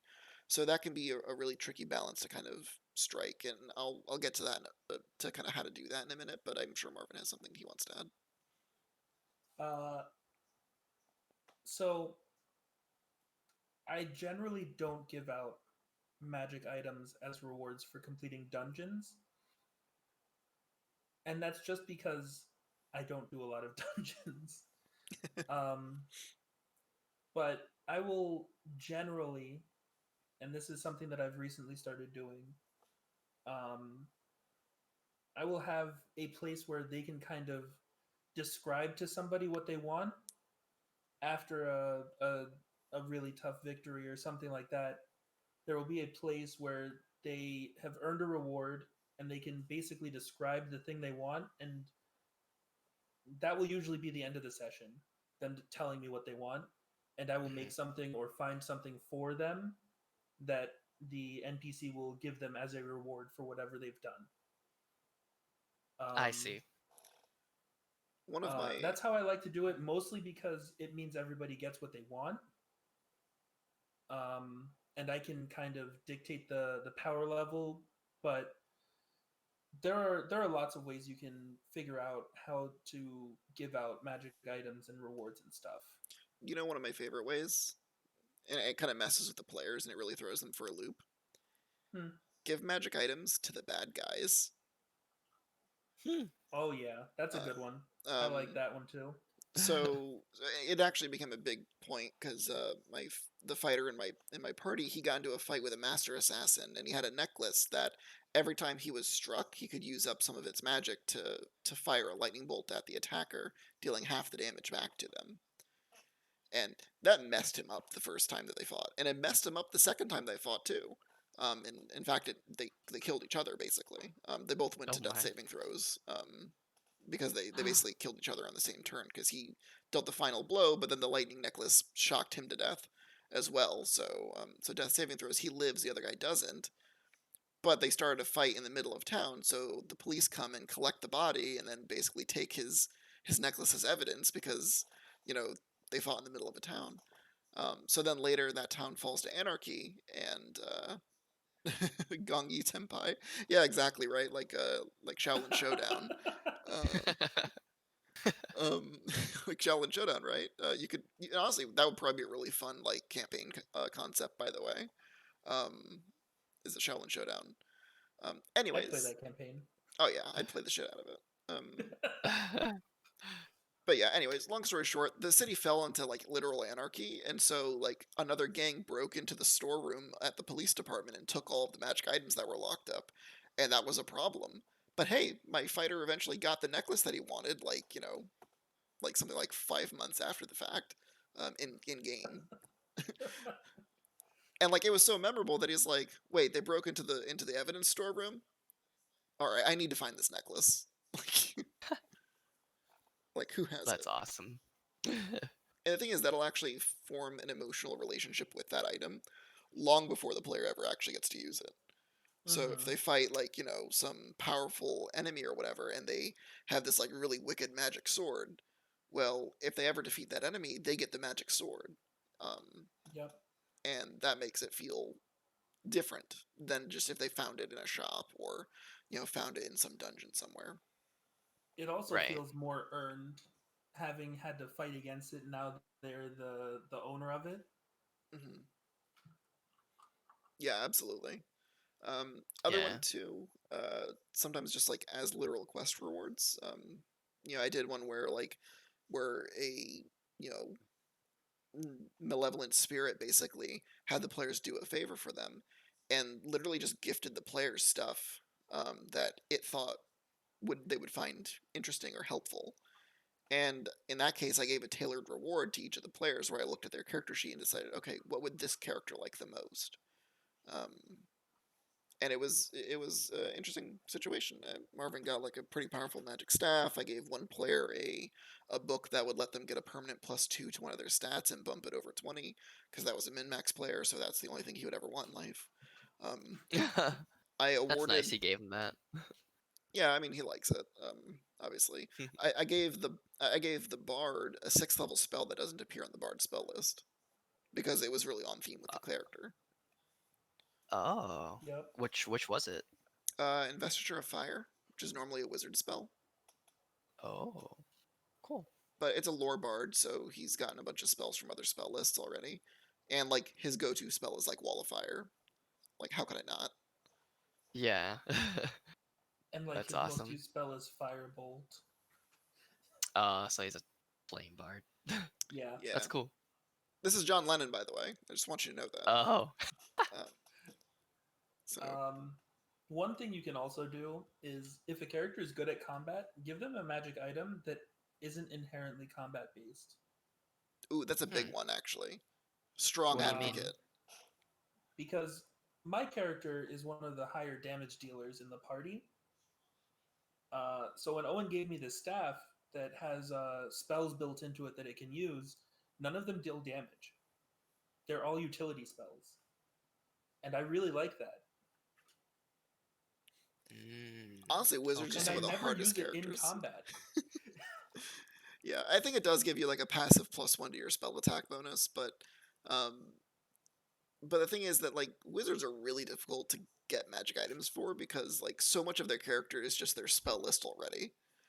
So Mhm. it's really Right. tough in my experience, at least, trying to like think of like interesting or useful magic items for those characters that they can't replicate with a spell in some way.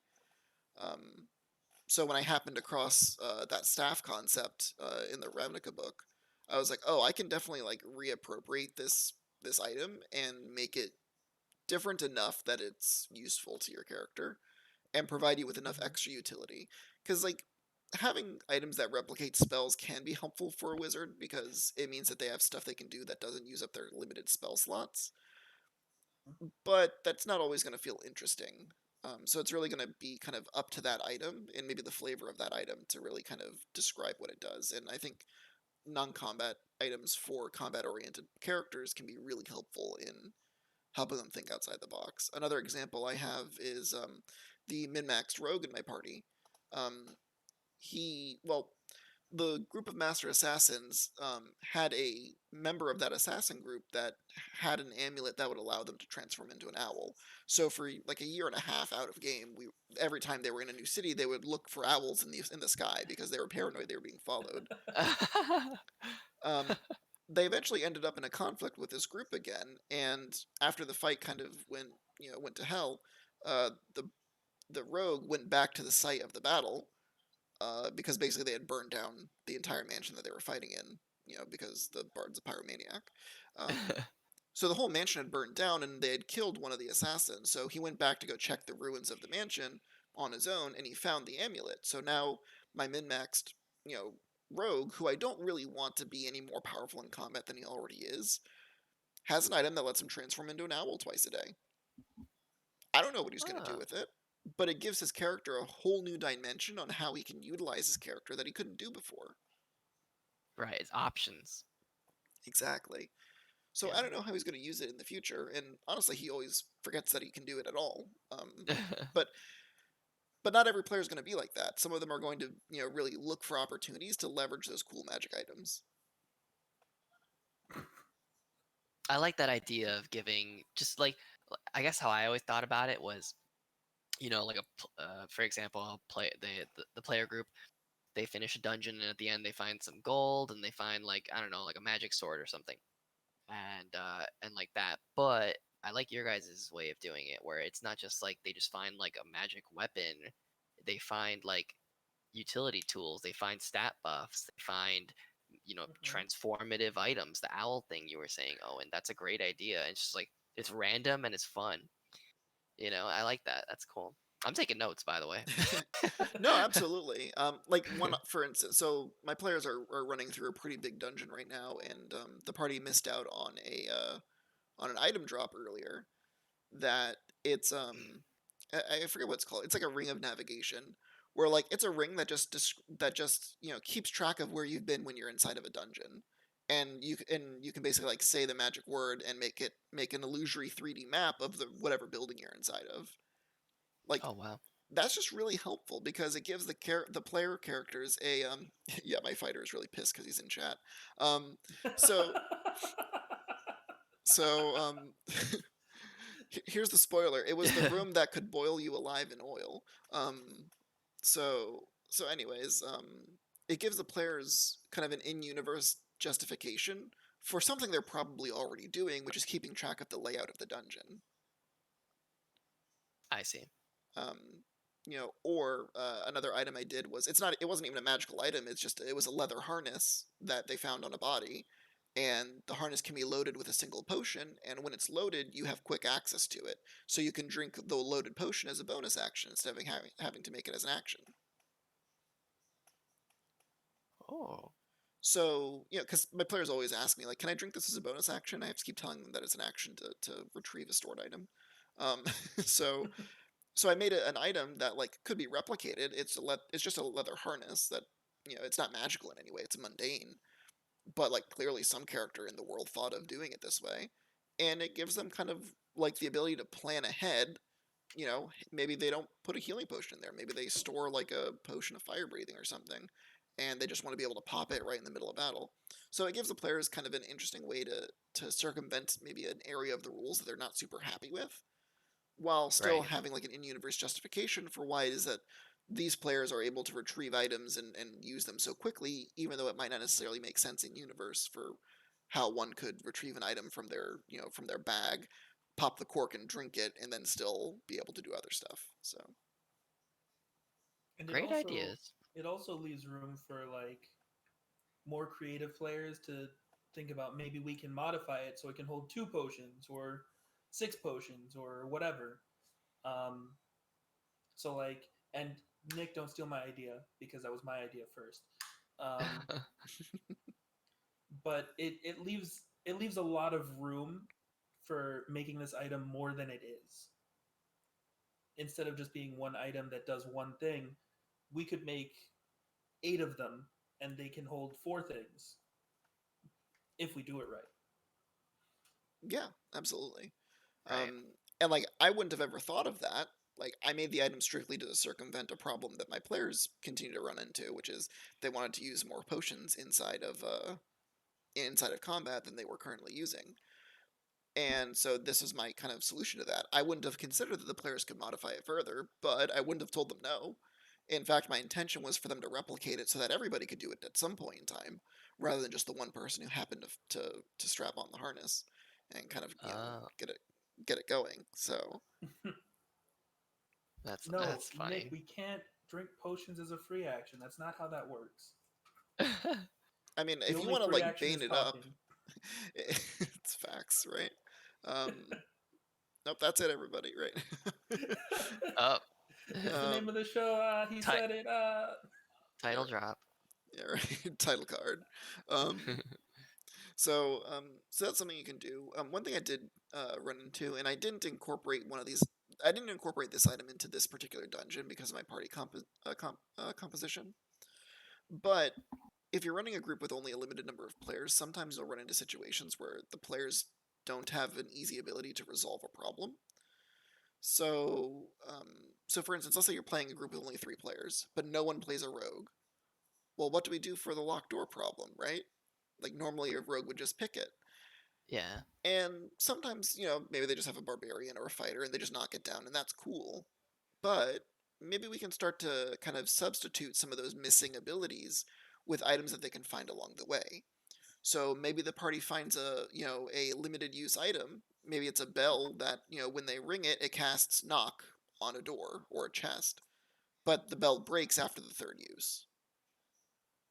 So this gives the Huh. players limited ability to kind of, break, break it, B&E basically, without necessarily causing a huge ruckus, and that can be really helpful. Um, Kingfling says, never seen a door that a fireball couldn't unlock. Metal ones, metal doors, stone, um, but wooden ones often will yield to fire, given enough time and gumption. But yeah, so depending on your player's party composition, you can kind of look at what are some things that are missing and incorporate those kind of items, or utilize items to fill holes in the character's build. So, for instance, my bard character has like garbage charisma. It's just the way that he built his character stats. He was a new player. He had like a 14 or something. So I gave him a magic item that gave him a 19, and that's like the item that he has to run. Um, it's like a Oh, bracelet or something that just sets his stat to a 19. And so he's the one who ends up using it because the party decides that that's the best place to put that kind of item, and it helps kind of make the player not feel as bad for having not totally min-max their character by giving them a means to kind of get around that decision making or that build decision. very good ideas. Lots of notes. Thank you. Yeah, no problem. So so yeah, I guess we've kind of gone a little bit away from the interesting combat encounter idea, though. So I know we had mentioned it last week, about like some of the things that we use to incorporate. So lighting is a big thing for me. Verticality is another big thing for me as well. Making a combat encounter multiple dimensions or taking place in multiple locations at the same time can add really interesting dynamics to how the players tackle that problem. Mhm. How does that work? The multiple location thing. So sometimes you can actually like create a situation where the players are literally divided by like some sort of barrier or something. Um, so I ran a combat encounter where there was a bridge and there was a gate on the bridge, and as the players were passing under the gate slammed shut. It pinned the fighter to the ground. It trapped the bard on one side, and the cleric and the what was the other one? The cleric and the warlock on the other side. Sorry. Oh, Um, and so this okay. created an interesting combat situation where the fighter could. Did I play Duel of the Fates during that? I wish I did. Um, so it created an interesting situation where the bard has to fight against this master assassin on one side of the door, and this other master assassin is attacking the two players on the other side of the door while they're getting pelted by arrows. And the fighter spends the next two actions trying to lift this heavy gate to get himself out from underneath it because he can't move and he's pinned to the ground. And then he has to decide what side of the gate am I going to roll onto? Do I roll onto the side with the bard and try and help fend him off, or do I roll onto the other side and help my other comrades? And so this is a situation where the two groups of players can see each other, but they can't really maneuver to the other side to fight the enemies that are kind of locked on one side or the other. I see. Yeah, that sounds really fun. Um, so so that's one option. Or you can have the fight literally take place in another location. So I had a fight start where my warlock was ambushed while they were trying to get a long rest, and someone walked up and basically teleported the warlock and themselves into the middle of town, basically, while the town was closed up for the night. And so the players immediately afterwards didn't know where they went until a fireball went off in the middle of town. They've surmised, oh, they must be in the middle of town. So then they spend like 5 rounds trying to get to the warlock who's having a one-on-one fight with this other unknown assailant, and that can Cool. also create an interesting tension as well, where like now the players have to consider, okay, what's the fastest way for my character to move from point A to point B.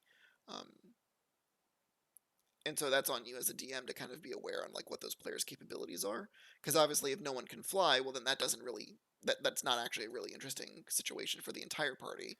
In fact, it's likely just going to get the warlock killed. Um, Oh my. so so that can be really helpful as well. And then like verticality is the other thing I like to incorporate, where like you have multiple levels for characters to move between, which can help as well. I gotcha. Yeah, verticality is something that I always thought about using, and I think I used it a couple times. Um, but I never thought about the teleportation or like the multiple location idea. That's awesome. That sounds really fun. um, It absolutely can be. Yeah. But you can't do it too often. Right. Um, but you can definitely use that in some very creative ways. One thing that I like to do is I like to have like rubble or large objects in the combat field Mhm. that can be used as cover or can be thrown around or moved in some way, um, and like that makes combat more interesting without making it too complicated. Right. Because if the enemies can hide behind a rock, all of a sudden your archer doesn't have a clear shot, or the wizard doesn't have line of sight for their lightning bolt or their fireball. I see. It's like forcing movement for your Mm-hmm. players to kind of move around the battlefield, flank, and use like other strategies other than just Mm-hmm. aim and shoot or walk up to and hit. That makes sense. It makes positioning a bigger factor in combat. Yeah. Yeah, it can go a really long way towards just changing it up, because what you don't want is to have the players feel like every combat just takes place on a featureless board. Where it's Mm-hmm. like, Right. where are we? It's like, we are on the Windows desktop. um, like, that's it. We're at a green hill, and that's the combat encounter, right? Um, Incorporate different elements of the terrain into the fight, and that can also go a really long way towards it. Um, you had mentioned before, like, boss characters who can, like, set traps or whatever. I think that's a really good idea to kind of keep in mind, particularly if you have a character who's like in their lair, um, Yeah. right? Because like, if you're that bad guy, like, if you're in your lair, you've probably set up a number of traps to like stop the enemies from getting close to you.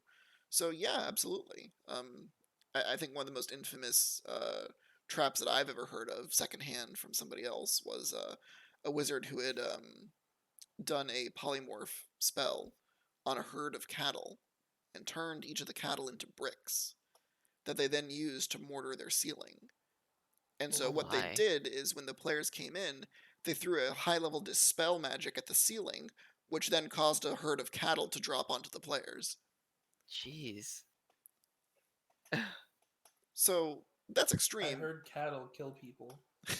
Oh I my mean, cows do gosh. kill more people than sharks every year.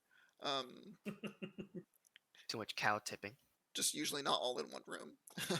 so, um, so like, you can think of different ways that your boss monster will do that, because like, you said, like, summoning minions and such. Action economy is your friend when you are the dungeon master, and you need to be very mindful about how your character's action economy stacks up against the party as a whole. Right. Absolutely. Eh, Because if they have 6 attacks in a round, let's say it's just a party of fighters with 2 attacks each, Mm. and you have one, they're eventually just gonna overpower you. They're gonna out action you, and there's nothing you can do about it. right. So adding even just like half CR goblins, just like 6 of those, can really make the combat feel more back and forth. Right. Yeah. And having More them more come targets in that the players need to fight. unexpectedly can really throw the players for a loop. Yeah. Um, Like the cows from the ceiling. Like the cows from the ceiling. um, like, thinking back to it, because like, basically the idea of action economy is that your players have X number of things that they can do in a single round, and your enemies have a thing that they can do in a round. And the players by default tend to have more things they can do in a round than most, like, monsters that you can make. And so that's why, like, in 5th edition, they incorporated the idea of like lair actions and legendary actions to help balance out that aspect. Because trying to do that, like, big boss monster in 3.5 was basically impossible. They just get mobbed. Um, and so you would run into situations where even higher level enemies were not all that threatening, because the players would just very quickly, make 6 or 7 attacks compared to their 1 or 3 a turn, um, basically. But one thing that I did want to mention with the low level enemies is that keep in mind that you don't always have to play the low-level enemies exactly as they're represented in the book. Hmm. So, maybe it's not that, the goblins individually are all that dangerous, but if 5 of them try and attack one player, well, you could just resolve that as a single group attack where maybe all 5 of these goblins use their attack action, and collectively they were able to score a single hit that dealt a d10. Wild. So Wild. that can help out in a number of ways. One, it helps keep lower level enemies relevant to higher level player characters, where like they might feel confident that their 20, that their 13th level character with 21 AC can't be hurt by a goblin anymore.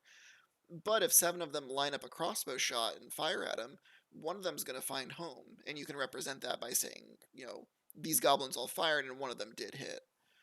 Mm-hmm. It also helps clean up your job as DM, because one downside of having a lot of minions is that there's a lot of stuff for you to manage.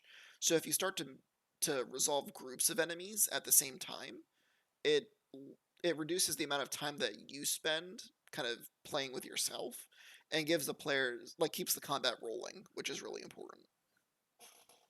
Right. Try not to play with yourself at the table. Yeah, only psychopaths and like hobos on the train do that. Um, so what you can do is you can do it that way. The other idea that you can do is maybe the enemy's like stat block is just a little bit fuzzier than like the hard stats. So I remember I ran a encounter on an elevator during a Star Wars campaign that I ran, and it was like hundreds of like tiny enemies. Like I think they had like a single HP and they dealt like a D4 of damage each, and that was it. Like I didn't have any other stat block to them. They didn't have any saves to speak of. They didn't even have an attack roll. I was just rolling a D4, and that was how much damage they did.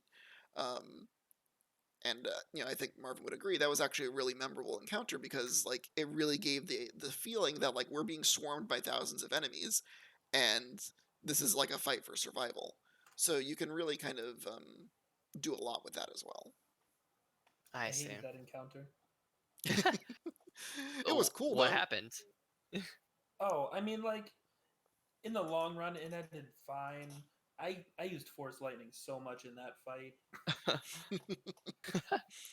Yeah, But like it was just unending.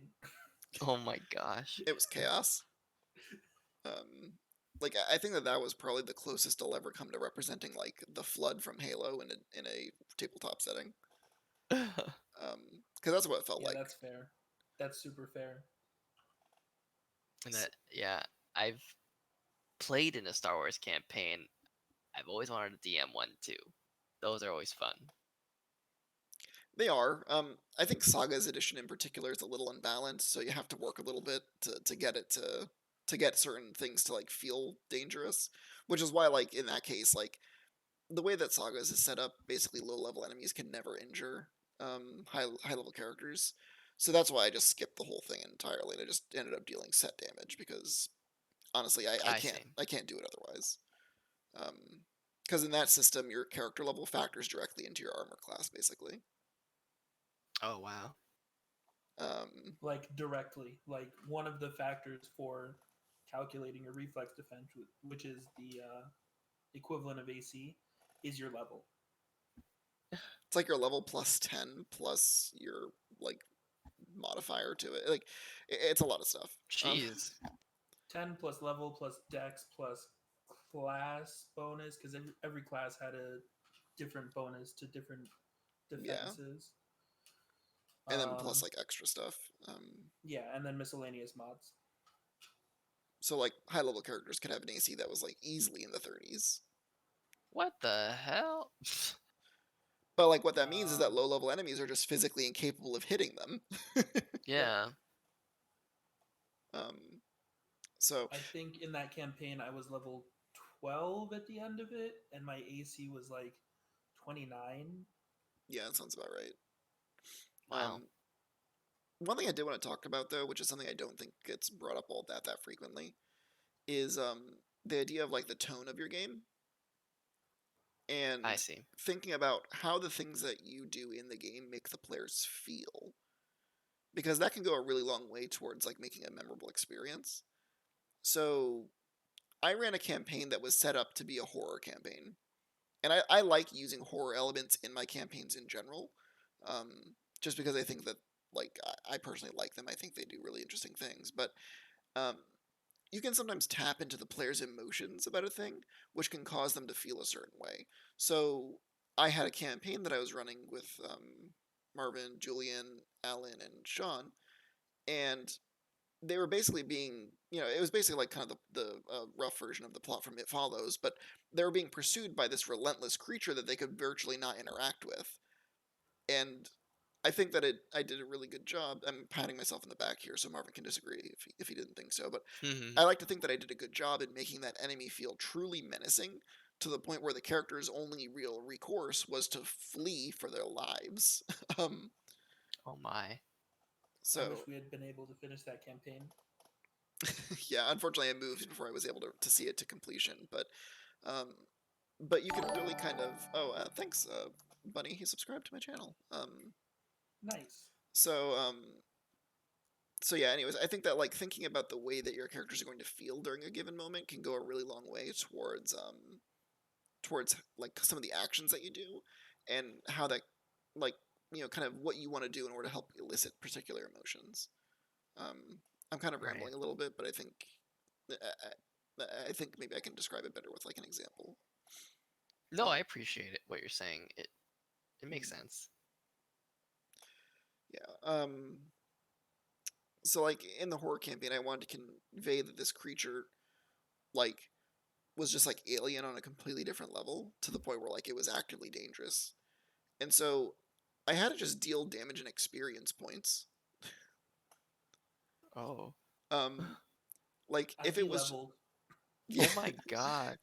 which is not something I normally do. But I tell you what, you tell a character that he takes 35 points of experience one time, and suddenly they They want nothing to run. do with that creature ever again. Yep. Oh my god. I think we were only like level 3 or 4 too. I think we were level 4. Yeah. And like cuz my character was multi-class and I just lost my first level of wizard. Oh It was my just god. gone. Wait, so Owen, if they became level 0, would they die? Yes. That Oh is what my. happens in 3.5. If Oh you have god. no levels as a heroic character, you just die. Oh my Um, gosh. Flink says That's that sounds like a awesome. phenomenal threat. It really was. It was really tough to deal with, and we couldn't like deal damage to it. We Oh, Yeah. so had you just had to no run. means of damage. We literally couldn't fight this thing, and nobody else could see it except for us. Yeah. Jeez. And it also was dressed exactly like the police, Yep. Oh god. which like is maybe a little bit on the nose in 2021.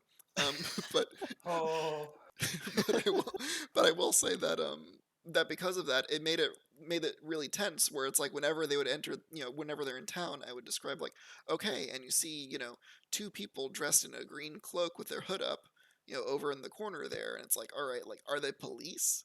It's like you see one get up and start walking towards you. It's just like, oh shit, like I don't want to. I don't want. I'm not even gonna stay. I'm just gonna run. And it's like, all right, like, but now the I'm guard is out. chasing you because the guard sees you fleeing from him for some reason. Um, and then uh, the worst part was that was actually a guard, and then like somebody else walked up wearing a green cloak, and it was the thing. And I was like, this is bullshit. um, And or, then the thing killed the guard. yeah. Um, That's So now awesome. we're running away from a dead guard. it just got progressively worse. For the party, I'd say, and I think that one reason I like that campaign hook in general was that the hook felt like it was created specifically because the players' characters were who they were. Um, in that basically it was a curse that was associated with a evil tome that they found, and Marvin's character was a bibliophile, so there was no way that he was never going to open that book. True Um, story. so so basically when they got contracted to go find this rare relic in this dungeon or whatever, they went to the dungeon, found the relic relatively easily, came back out, and it's like, all right, like it's this book, what do you do? It's like, well, I'm gonna crack it open. And it's like, all right, you read through it, and then the ink disappears, and then like the pages are all blank now. It's just like, Oh god. don't like GG. that. Don't like that. And I that really didn't like it. that So, makes me start to kind of think of making like a Cthulhu inspired campaign. That kind of horror vibe, you know? That could be fun. Yeah. as long as your players are kind of okay with it. Now, one thing in that Right. case is Right. I specifically zigged because up until that point they were playing just your traditional D&D, go to the town, save the town, get the reward, go Oh. to the next thing. I think we were like maybe 5 games in or something when that thing happened. Something like that, yeah. Um, It was just a normal like sword and board high fantasy dungeon crawler game, and then all of a sudden it's following me. Oh no. yeah, suddenly you realize that you're in Deary, Maine. um, Bunny says the best horror campaigns are the ones the players don't realize that they're in horror campaigns. And also, Flink said that Call of Cthulhu has some great modules. That's Oh my true. gosh. I'll Both look of those into it. things. But yeah, so like if you think your players will be receptive to it, sometimes you can really kind of throw them off and show them like, oh no, things are not under control. We are not the heroes anymore. We are we are the victims. We are striving to be final girl in a horror movie, and things are going poorly. Oh no. But when you set up an enemy like that, you also should consider that you do want the players to get a win eventually. And so either you want this threat to be something that they can manage, but not make a joke,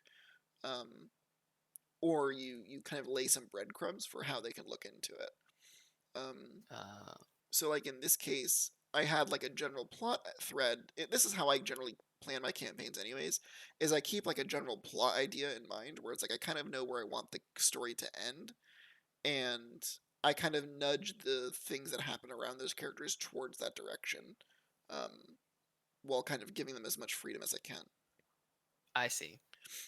So in this case, I had an idea what this thing was, in this particular instance, and so I knew how to resolve the problem. Um, and so I was looking for opportunities to kind of work into the story. Okay, this is a clue you can follow while they're still also trying to deal with this problem.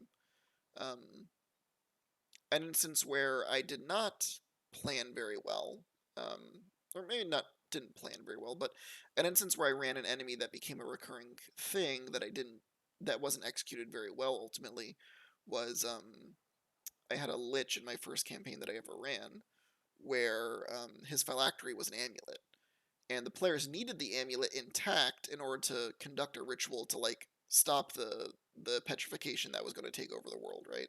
Like the whole world was getting petrified very slowly, so they needed it. Um, they needed the amulet in order to for the ritual. So they had to steal a lich's phylactery, which just sounds like all sorts of a bad time. Um, and they did. But the problem is that the lich isn't going to just let them have the phylactery. So now they have this recurring threat of a lich that is coming after them to get their thing back, that they can't kill. They can't kill it forever. um, so it was interesting the first time, and the second time that it shows up, and I have people joking in chat. A couple of the players who were there, it became like a running joke where it's like every time they looked into a dark alley, like you see a figure in there, like it's the lich, like quick. Um, Horrifying. yeah, right. And like a couple times they did get ambushed. Like they went into an inn, and it's like everyone's just chilling or whatever. And Will was playing a barbarian in this campaign, and Mm-hmm. and they're just chilling at an inn. And suddenly, Will's barbarian catches a crossbow arrow in the neck because he was sitting near the window, and like zombies are now storming the building. So like, quick, like get the table, put it up against the door. Like we need to barricade ourselves in. Um, but then towards the end of that campaign, like it was just a joke because the Lich didn't really have their spellbook anymore. It had been destroyed. The backup had been destroyed, and Oof. so I at that time I was no longer DMing that campaign, but I think that it became more of a running joke for the party than a credible threat, which is what it was initially intended to be. Um, so being mindful on that is helpful, but also it's an amusing anecdote. Right. I mean, all these ideas, I feel overload, but like good overload. Like my mind is like racing, like what to write next, like what campaign to work on. So it's good info. I Nick and I Chad did kind of run out of questions, but no, it's cool. Nick and but I Chad said appreciate that the talking. facts. No, we really appreciate you coming on, man. We really do appreciate it. More than you know. Yeah. Nick and Chat, by the way, said the big bad eventually became Team Rocket, and I think that Team Rocket syndrome's exactly that, because like Team Rocket was a threat in the first like 2 episodes of Pokemon, and then they were a And then they joke. blasted off for a third time. They were a joke until like season 17 or something.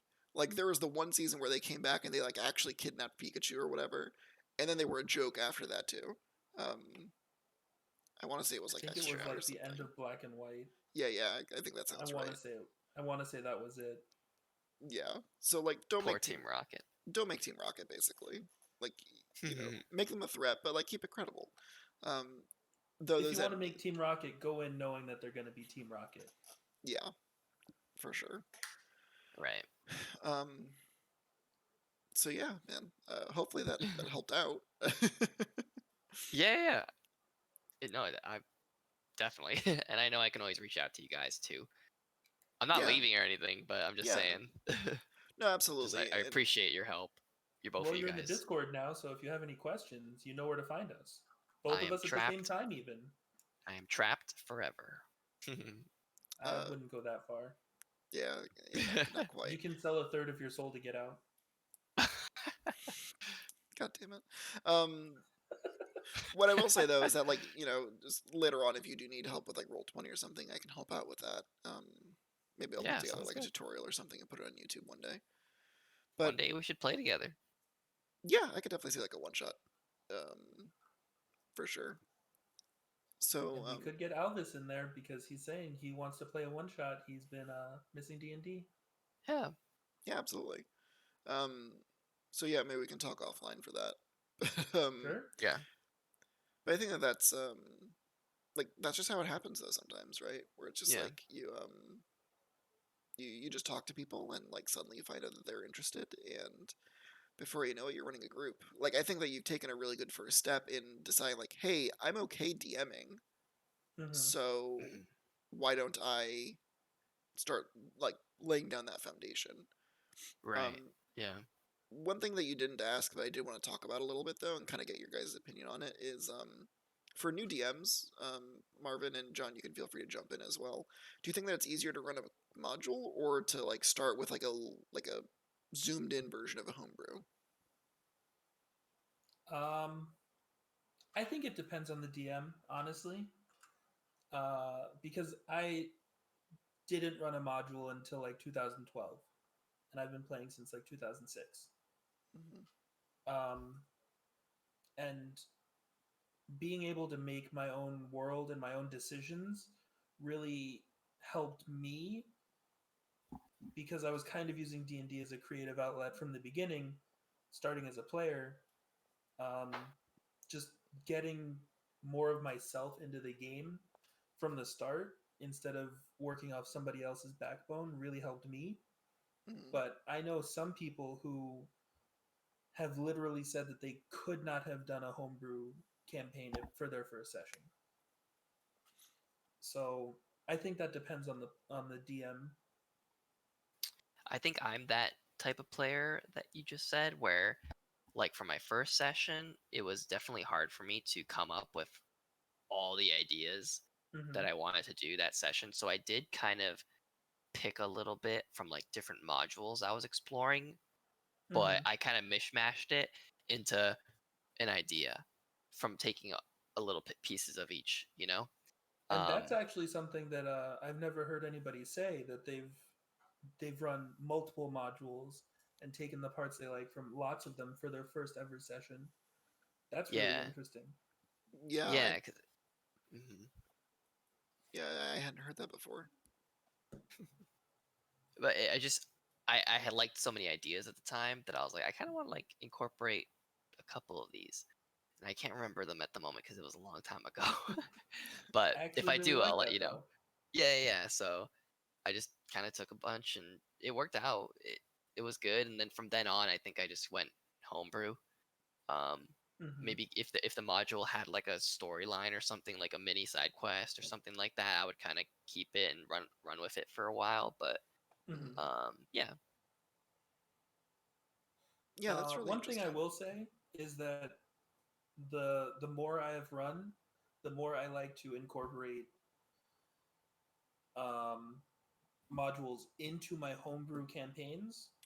Um, for example, I have started off completely off the cuff, totally improvised, brand new world, and maybe 10 sessions in, after the players are getting used to their characters, I switched it to Horde of the Dragon Queen. mm, Just 10 sessions in, all of a sudden we're in a module. Nice. Um, and that's cool. I think being able to incorporate modules when you get more used to running games is is a really good skill to acquire, I guess. Yeah, Yeah, it's kind of like looking for a jumping off point. And I'll admit, like Hmm. I've never actually run a module at all. Hmm. So like even the idea of like purchasing a book and like running something out of there, I find kind of like it always seems kind of weird to me because it wasn't the way that I ever played. In fact, actually, growing up and playing the game, I didn't even know that modules were a thing for a number of years into the game. um, Oh, same. um, like I always ran homebrew, and that was just how I did it. Um, as I've like more recently though, I've started to kind of look into different modules, and I do think that they're really helpful for kind of pulling ideas, um, Hmm. even if you don't run the module exactly as it is.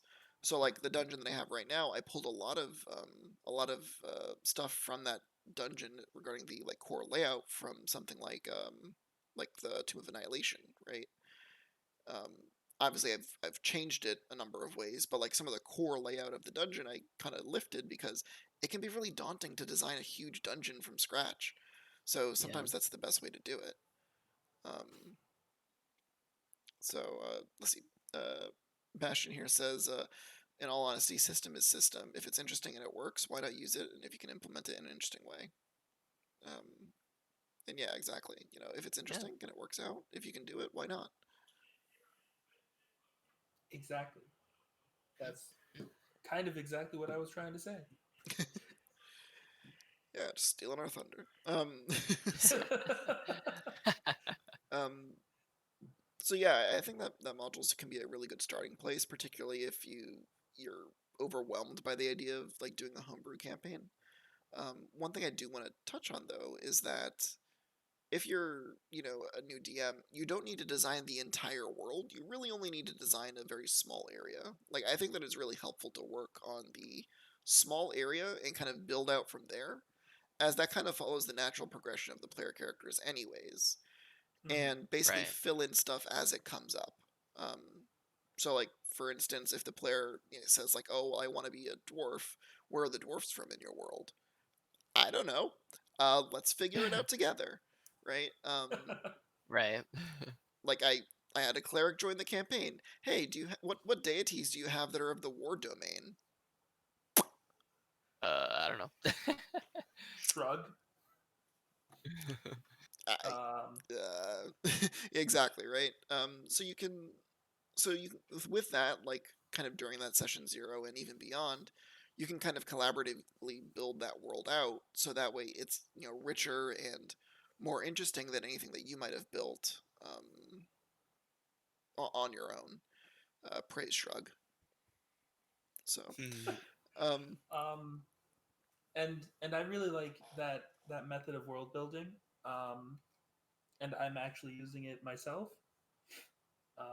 in the campaign that I'm running, the Pathfinder game that I'm running. mhm. Alan is playing a. I want to say he's human. Maybe he's a half elf. Either way, he's a full size humanoid.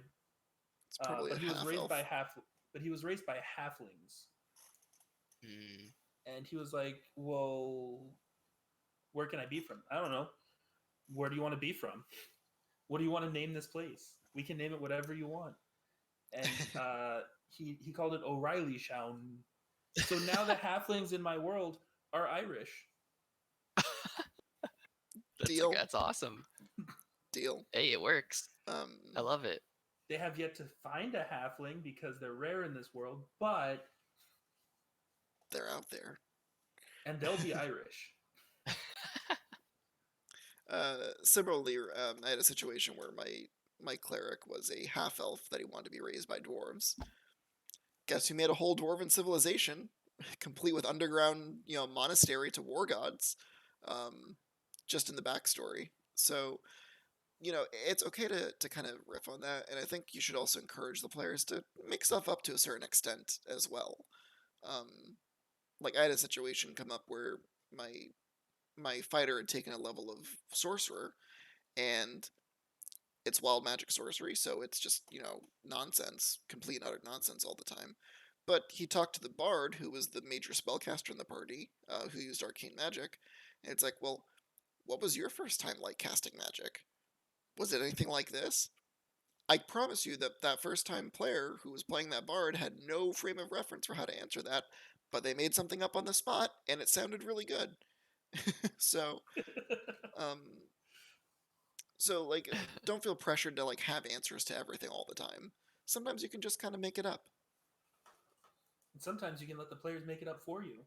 Mm-hmm. Oh yeah, can't tell you how many times I've changed my plot because something the player said sounded better. Oh my gosh. True story. Not kidding. Sometimes the players make it harder for themselves and they don't even know. I hope it's mostly me. I'm trying to make it hard for us on purpose. The other thing too is like sometimes the players think of something, like sometimes they think of a solution to something that you've set up that you did not necessarily intend or really catch the implication of, but it sounds good. Just go with it. Just let the player feel like they're smart. There's nothing wrong with that.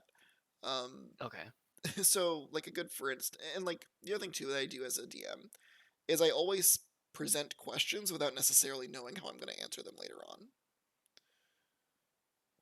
That can be kind of a haphazard way of telling a story, but when you do it right, it feels real good because the player feels like you just like presented them with like, filet mignon with like fagua and just beautiful food, right?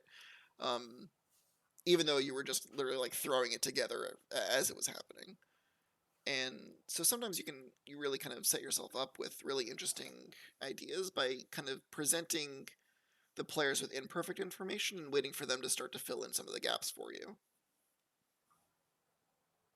Building off each other's ideas. Flink said the analogy died fast. Yeah, it did.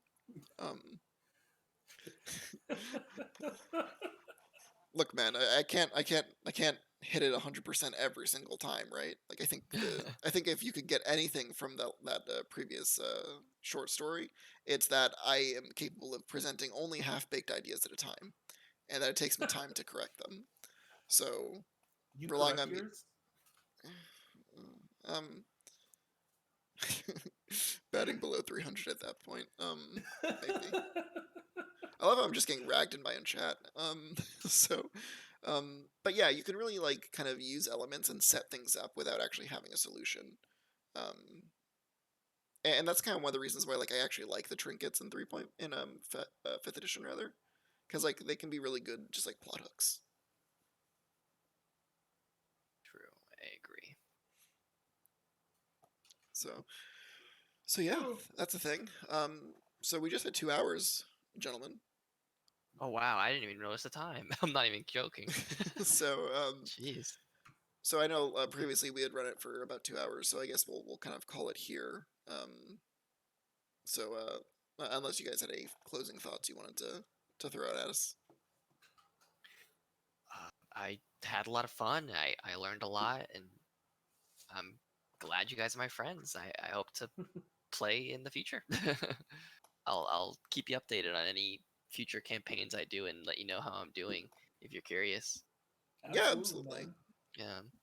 Maybe we can do like like a catch-up meeting. Yeah, yeah, yeah. You know, if you run it, you can tell us kind of how it's been going. Because if Sounds there's one good. thing that D&D players love to do, it's talk about their campaigns. Um, Look, here we are. yeah, literally, right? So yeah, so with that, thank you so much, John, for joining. For those of you who are watching in chat, of course, you can join our Discord. I'll post a link in the description if you're on YouTube, or I guess in the show notes if you're listening to this.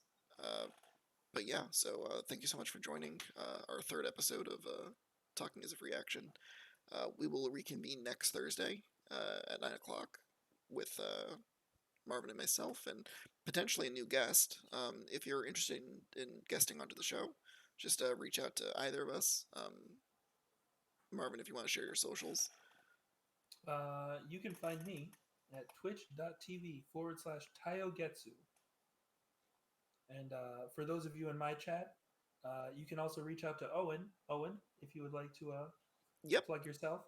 Yeah, you can reach out to me on I'm at twitch.tv/Vladdviever. That's VLADDVIEVER. And also on Twitter at Vladdviever, same spelling. So, if you can also find me on Twitter and Instagram with the same handle, Taiogetsu. John, do you have anything you want to plug? Follow them. Follow them. No plugs. Just follow Marvin and Owen. Appreciate it, fam. Yeah, for sure. So yeah, and then also we have the Discord link. So I'll post that in my chat, I suppose. For And good I measure. will also post it in mine. So yeah, you can join on the Discord if you are interested in guesting in one of the weeks. Just reach out to us, and we'll definitely work it out. And other than that, thank you so much for watching, and I hope you guys have a fantastic weekend. Thanks for coming, everybody.